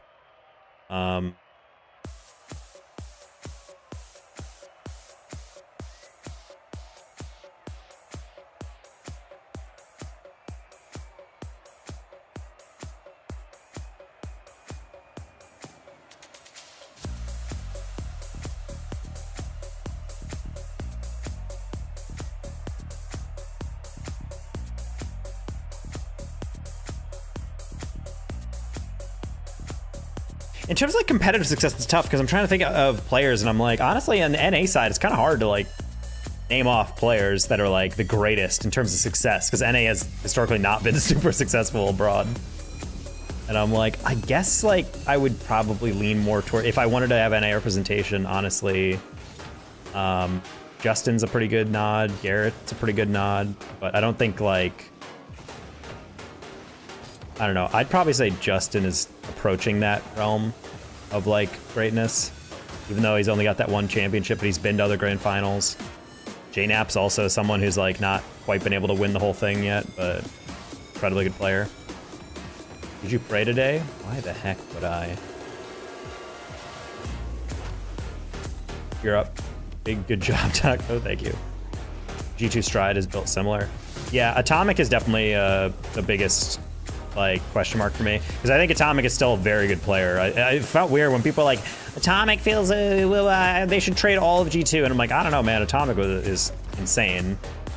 Like, you could argue he was the best player on G2, so I think G2 Stride is built similarly, yes, but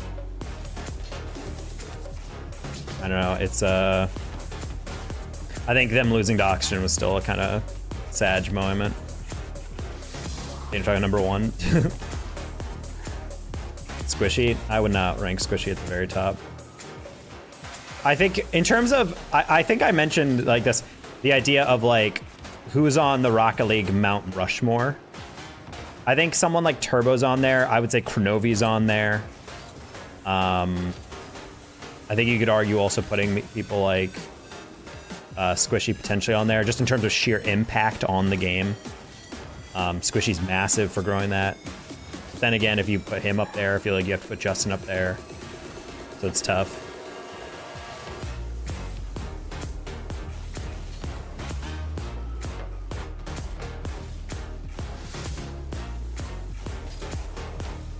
I think Kronovi should not be underestimated by how impactful he was to Rocket League success. That man was getting mad, like ridiculous numbers on socials when that game came out, and he became like the first pro to like really make that breakthrough into content. He was like averaging like thousands of viewers on Twitch in the beginning.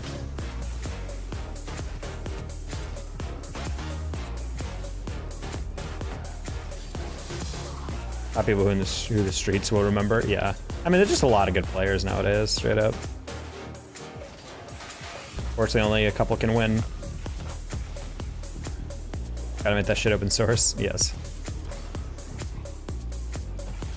I mean, Vitality was so dominant last season. I'm really curious to see if they are going to be just as dominant, or potentially if they're going to have to rethink things coming into the season. Because honestly, the only losses they had in like significant like lack of showing that they had was in Gamers 8, and even then they still came in like I think like top 6 or something. So, and that's not even like a traditional like 3v3 tournament, you know, because it's literally like half not 3v3.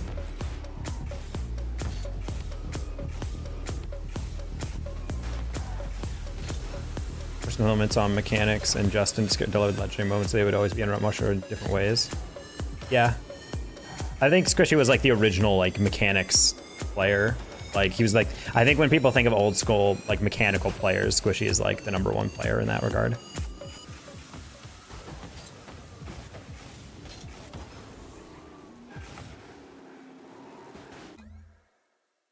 Also, I don't know if it's exactly like this, but when I think of the flip reset, I think of Squishy.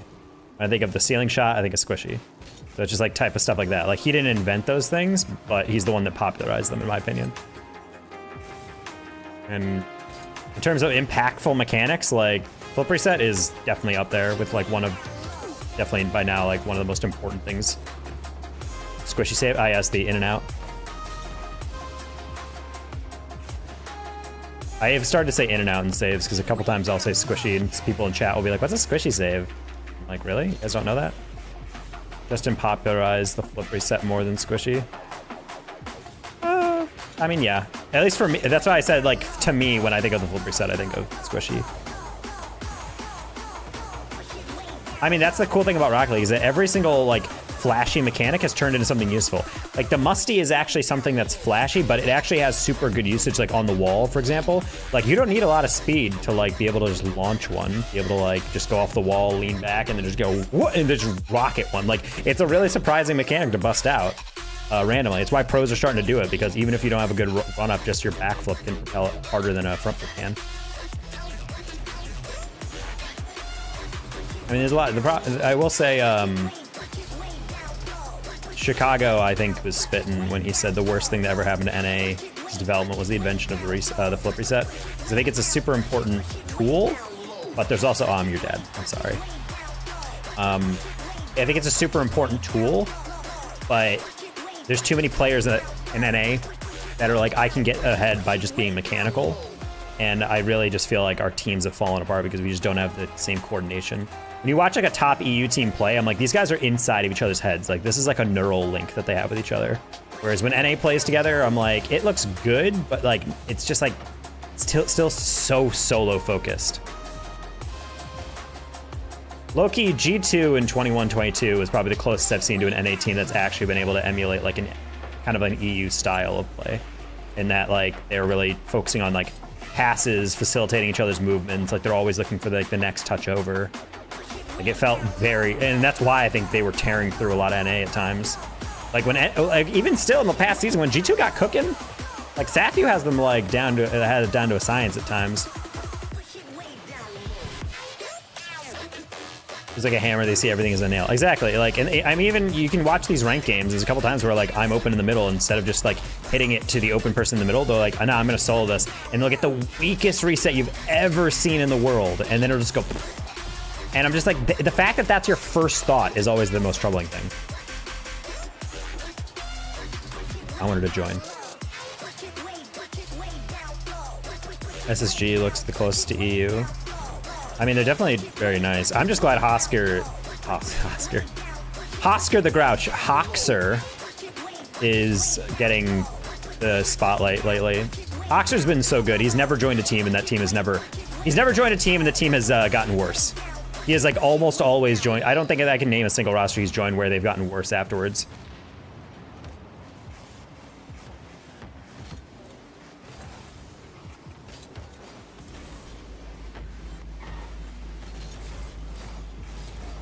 It's not their first thought, it's their only thought. Yeah. Like for me, like I feel like I'm trying to be pass first, or at least like I'm looking to make the ball get put into a situation where it either makes it weird for the defense or allows my team to hop up on it or something. And so therefore it always ticks me off when like I'm dealing with players who just don't see the same thing. Like they're driving, they're looking directly at me, and then they go for like a musty or a breezy. And I'm like, why? Like I understand it's ranked and it's like, it's not a tournament, and maybe they'd play different if it was an actual like game, but it's just a little weird. Also, that was kind of a nifty angle. F8. I'm not a GIF your gamer. I should be for the own goal montage though. Oh my. Ah, it's a bad roll. Roz, you're dead, by the way. He's not dead.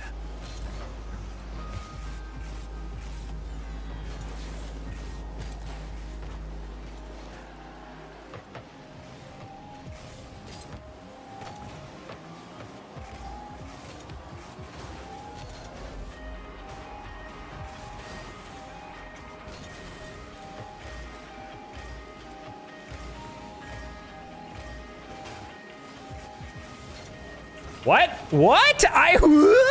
Wait, that didn't touch my car? He got one extra touch after that. He got like 3 touches in a row, and then he got another one. Wow. I was really like shadowing that one. I didn't think he'd accelerate it past my bumper. Well, now I'm Madge. Let's go. 2 straight kickoffs.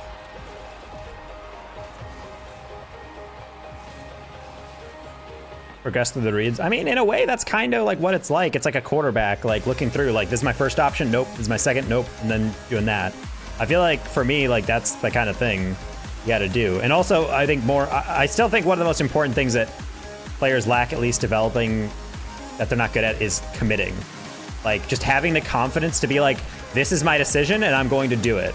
And there's a lot of players who are like, I can see them halfway through their aerials, changing their minds, or even worse, like, just driving up to a read and going, I'll go for that. And I'm like, nope, you're already late. If you've had to think for a full second whether or not you're gonna do it, it's too late.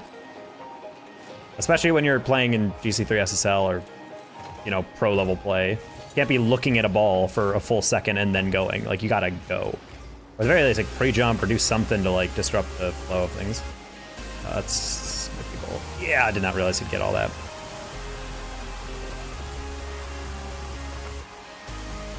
Really despise that movement from Gary, to not realize he would turn on that. I just saw him come back, so I'm like, I can go to the corner. We have someone in the middle.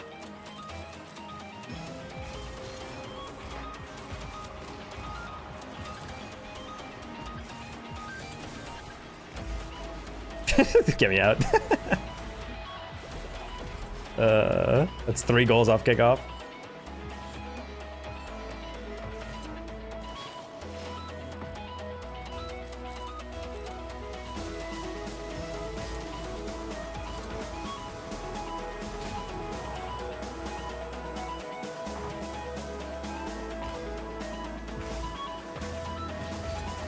Is that ping? And yeah.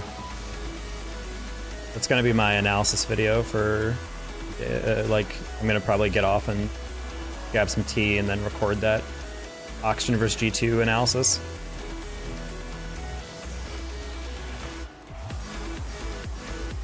Also didn't get to watch it live.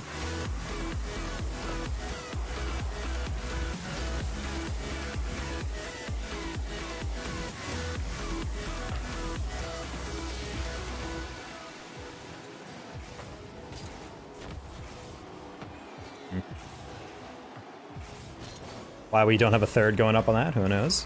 Why he was in our back corner instead of moving up when we're down by 2 with 30 seconds to go, I'll never know. Oh, it was a lot lighter than I thought it was. This wasn't winnable anyway.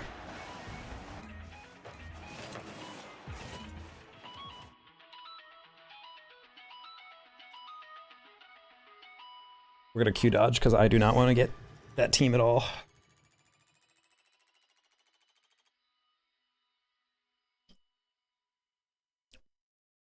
Completely spit up my drink.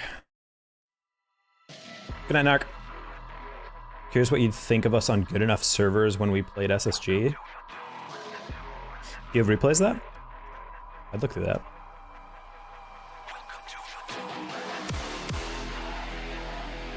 I want to get back to my YouTube grind of doing analysis videos because those are videos I can crank out in like a day if I edit quick enough.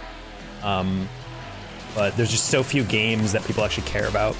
Like, because I've tried to do uploads of like CRL or like smaller tournaments and people just don't have interest because they just don't know what the event is. Even when I name the team, some people are just like, I don't know what this is. So I'm like, all right. The only reason I wanted to get back into it is because I was looking through my YouTube analytics and they're like, people who watch your videos actually, or watch your analysis videos are also searching for solo queue analysis. And I was like, wait, I could have been doing solo queue analysis shit. That's trending on Rocket League YouTube. So I need to start doing that. Look it up on Steel Series.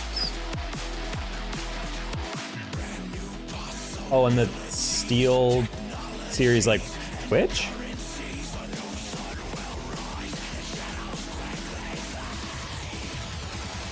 Excuse me.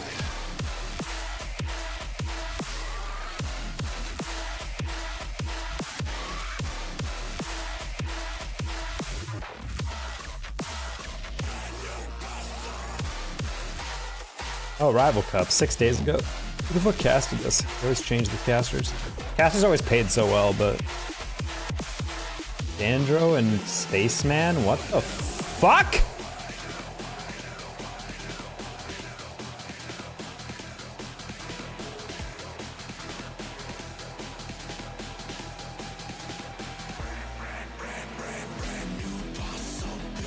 I mean, I'm fine with Spaceman getting it. I just... that's just my personal pet peeve. That happens all the fucking time. Hey guys, we have this Rocket League event with pro Rocket League players. Anyway, FPS caster who doesn't cast Rocket League. Do you want to cast this shit? I'm like, bro, why the fuck are you here? We're getting paid like $900 for that cast.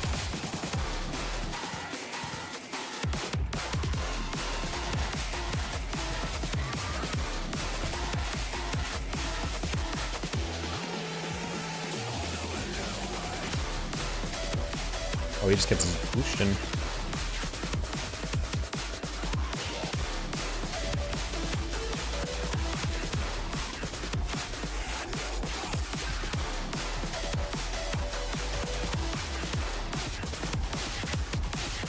I mean, my biggest question mark is whether or not Jorius was going to be in like a good mental or like good work. He's going to be in like a good workload. I feel like the problem is that Jorius is like struggle with like motivation of like grinding the right amount or staying or keeping his touches up. And I'm like, as long as that works, I think Ass and AJ and him are gonna be a really solid team. Which is why I'm kind of like, me and Bass are trying to like Hey, M80, cough, cough. We did your team streams back in the day. Would love to do that again, because I'm actually a fan of your roster, and also we already have worked together.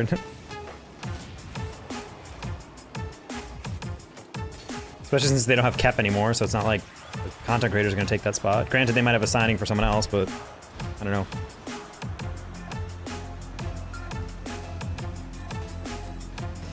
I don't know how people above plat don't know how he cheats on kickoff.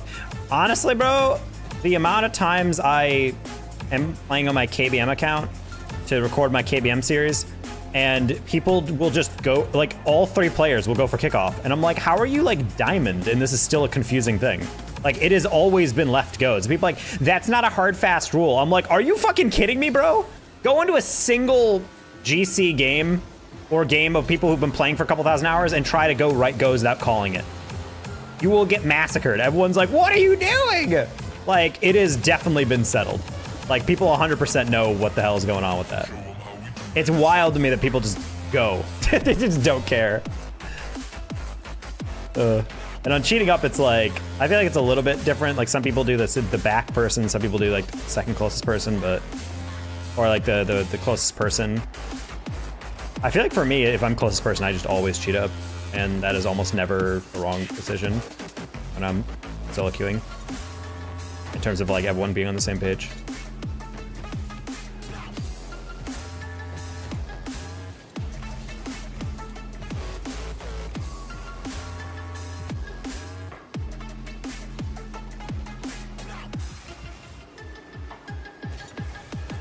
Nope.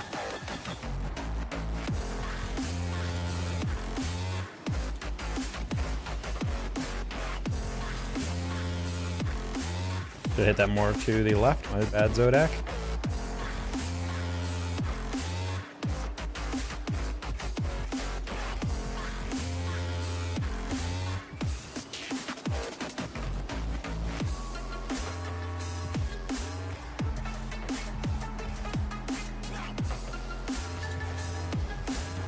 Ah, I was hoping.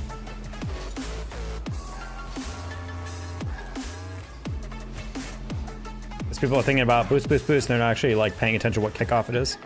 I mean, part of the issue that I complain, well, people are like, why aren't people thinking more when they're in Diamond and Champ? I'm like, well, low-key, because they're low enough rank where they need to actually focus on their mechanics. You know? Like, the reason people are like, how are you able to talk and play at the same time? And I'm like, it's because I don't have to think about 90% of this stuff. Like, when I'm going for a read, I don't have to be like, oh, I need all my mental faculties for this read. It's like, no, I know what it's, I know basically how it's gonna bounce. I know basically how much boost I need. I know the mechanics of what I need to do. And so it's like when people are like in lower ranks, I feel like it's still so like, it's not like pure muscle memory yet. It like kind of is, but it's like they're still in this like weird thing where they're kind of like, oh, gotta focus. And yeah, anyway, but and there's like those moments like where they have to pause and buffer a little bit. I should lob that. Wait. Chances are the person's supposed to go to kickoff. They don't know where they're supposed to go. Did you see the kickoff strat when I looked at champ replays? No.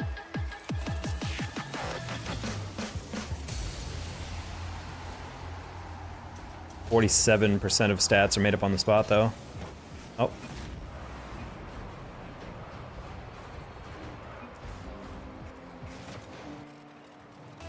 Well, that's why you see a lot of people in kickoffs they do that like little hesitation where they're like not sure. Especially like in those diamond games of my KBM series. Like I can see the amount of players who are just like, wait, ooh. 60% of the time it works every time.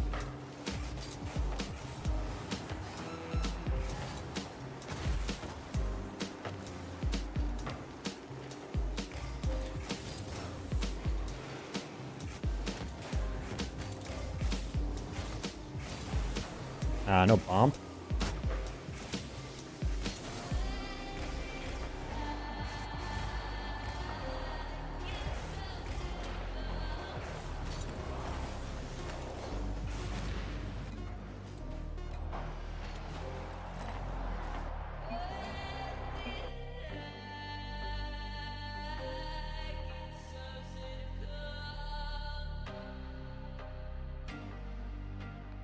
100 replays, at least 5 kickoffs, I'm manually counted.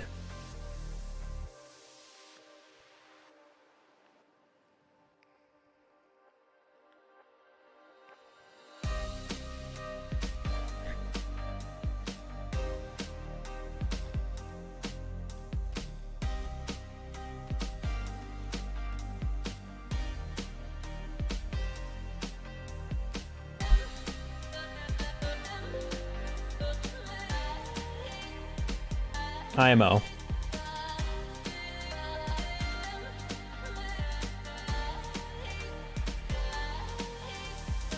IMO, it should be ball, cheat, corner. That's the default assumption, I feel like, on a kickoff. And then obviously reversed if it's flip for sides. And then it should be corner, or well, sorry, no. This person goes corner, or this person goes ball, and then this person cheats. That's the way I feel like it should be done. I actually don't mind if this person like kind of does a twos kickoff where you just flip up a little shorter and you land a little closer, and then one person goes to corner. But ultimately, I feel like these are just easier to structure. Also, you're just closer to the boost. So it's just like, I feel like it's all fine, like either way. But I feel like that's the default assumption I have in solo queue. And you can switch things up. Like, I don't think it's a problem if you're like set up like here, and then you send the right instead on a kickoff with left, where left goes if you want a certain 50 or a certain like challenge or something. But I just don't understand how people are getting in these situations where in Diamond, where like the kickoff goes on, this guy goes, then both go, especially when this guy can see this person going. And it's just like, wait, why would you? Because I understand like cheating up and then going, oh, oops, and then turning back, but then they like both go. Like there's been games where I've done kickoff and then my ball cam watches the ball go up in the air or something and then come back down, and both my teammates are underneath it. I'm like, why are you both there? It's like, it's super confusing. So I always hate that.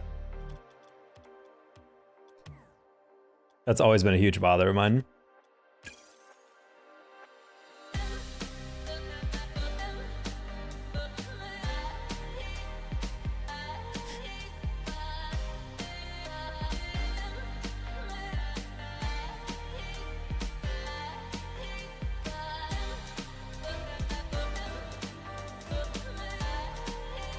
You did Breath of the Wild with Hey Bro Valkyrie? Dank! Screwed everything up. I mean, yeah. I think there's like a lot of multifaceted things that aren't just like rank system bad type shit. My biggest issue with ranked personally is how it's trying to cater to people's almost like casual tendencies. I don't know if that's like coming through really clearly. Holy shit, my frame rate is off right now. Did I not hit apply or something?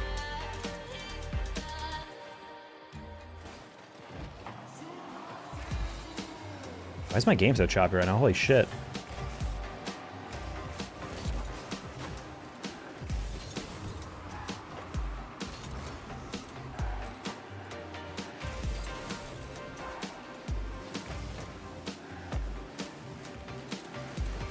Why is my frame rate so bad? What the fuck?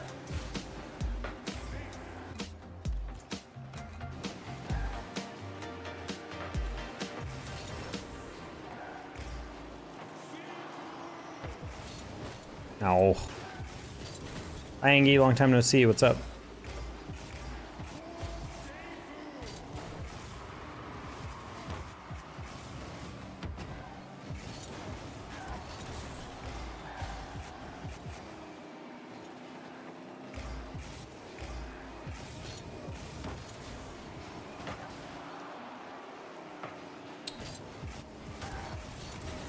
And destroyed by RNG? Wow.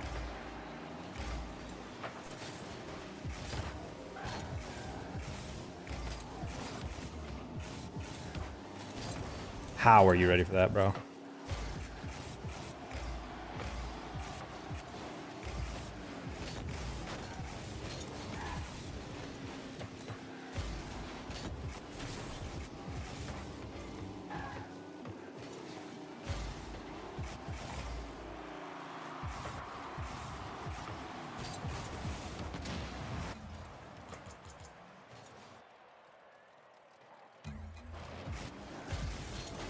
I'm so confused why my game looks like it's in 30 frames per second right now. Is it really just because I switched to borderless for 1 second? Litter Bay turret. There was a Leafa company main. And you just go pro and lethal company already. Alt tab, bro. I alt tab it all the time. Oh. Hello, buddy. I don't think that's doable. Angie, what are you talking about? There's obviously a pro scene for this company. Put people on the same seed, and then whoever gets the most deliveries done. Oh.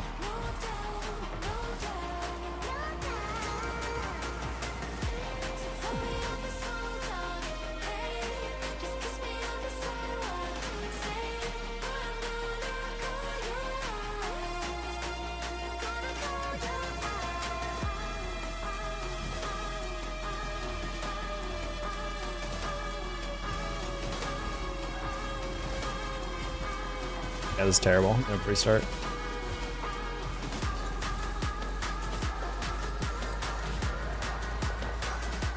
Oh, oh. Come on, incredibly stupid death, so I won't allow that.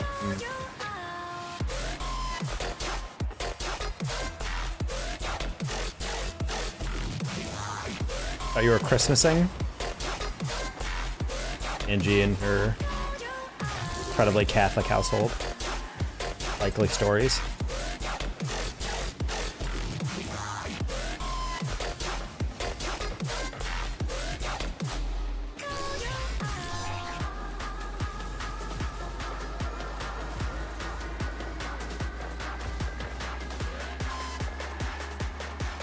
I'm not gonna lie, this is irritating as hell. This is what I imagine from you console nerds playing at frame rates like this. I feel like I'm playing in a PowerPoint.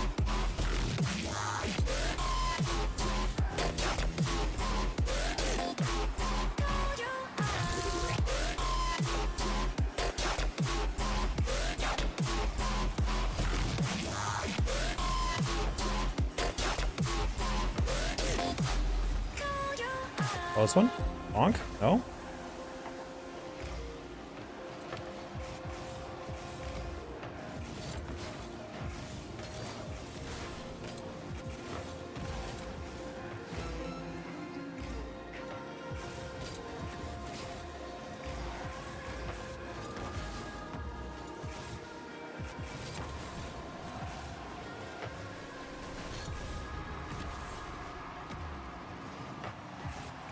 Alright, and lie, I could have taken that more softly. I thought Shox was like right next to me though.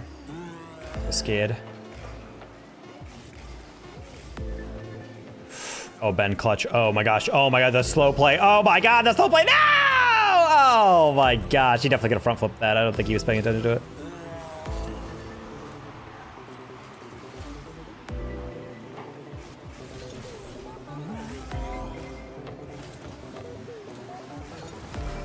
Thank you. I was about to say, I was waiting for my near post to go and they just didn't want to go. I was like, all right, either you're going or we're getting scored on, so.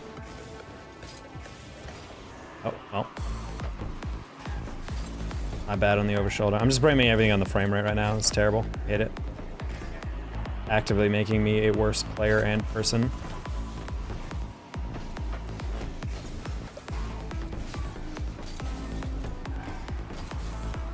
Could walk my doggos. All right. Enjoy walking uppers.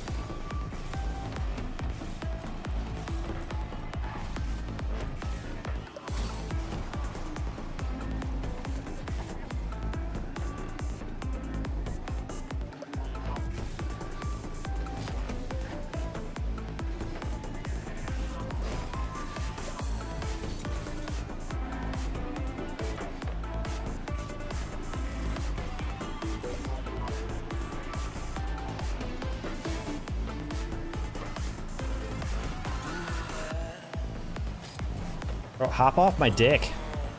Jesus.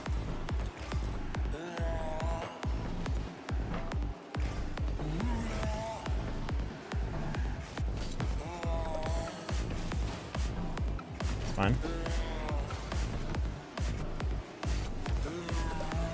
So just slowing it down. I wanted to air dribble, but I was kind of scared that we would all be moving up.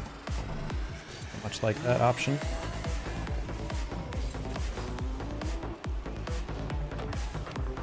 I should have stopped.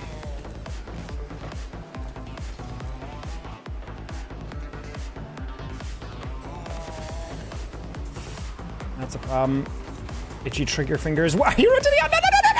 No. Oh, God. Ben, why did you go back, Leaf? Why were we just happened to be so fucking itchy? God damn it. Bro went to that and got fucking dusted. God damn it, dude. Ah! Those are such frustrating losses, dude. Ugh.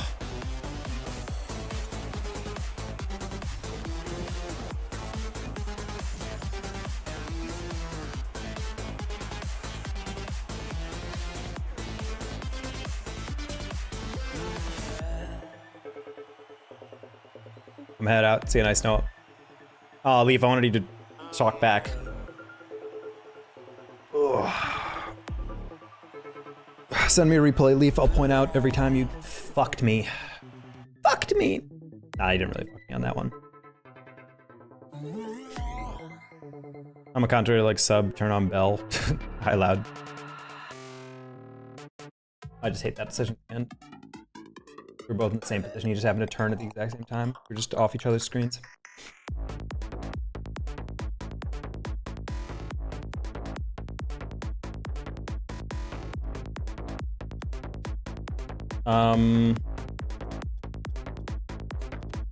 We're gonna end stream there. That was a tilter. Trash talked by randos. For a fun feeling. Where are we going? I'm getting off. Not in the mood to deal with that. Ever trying to snipe you all night? Well, I'll teach you to try harder.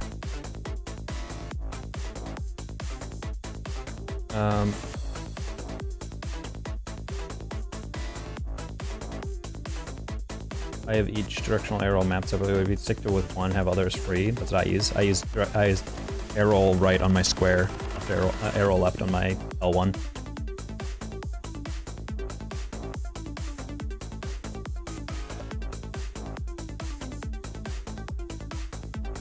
Yeah, games are just starting to get frustrating. I don't really understand what's going on. That's usually the time where we need to get off, focus on something else. Bring you guys over to Drewski.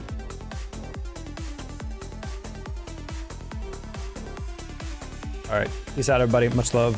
YouTube people, I'm just gonna end stream, but thanks for coming in. Sorry, Loud, you came in right as I was ending stream, so rough. Anyway, GG.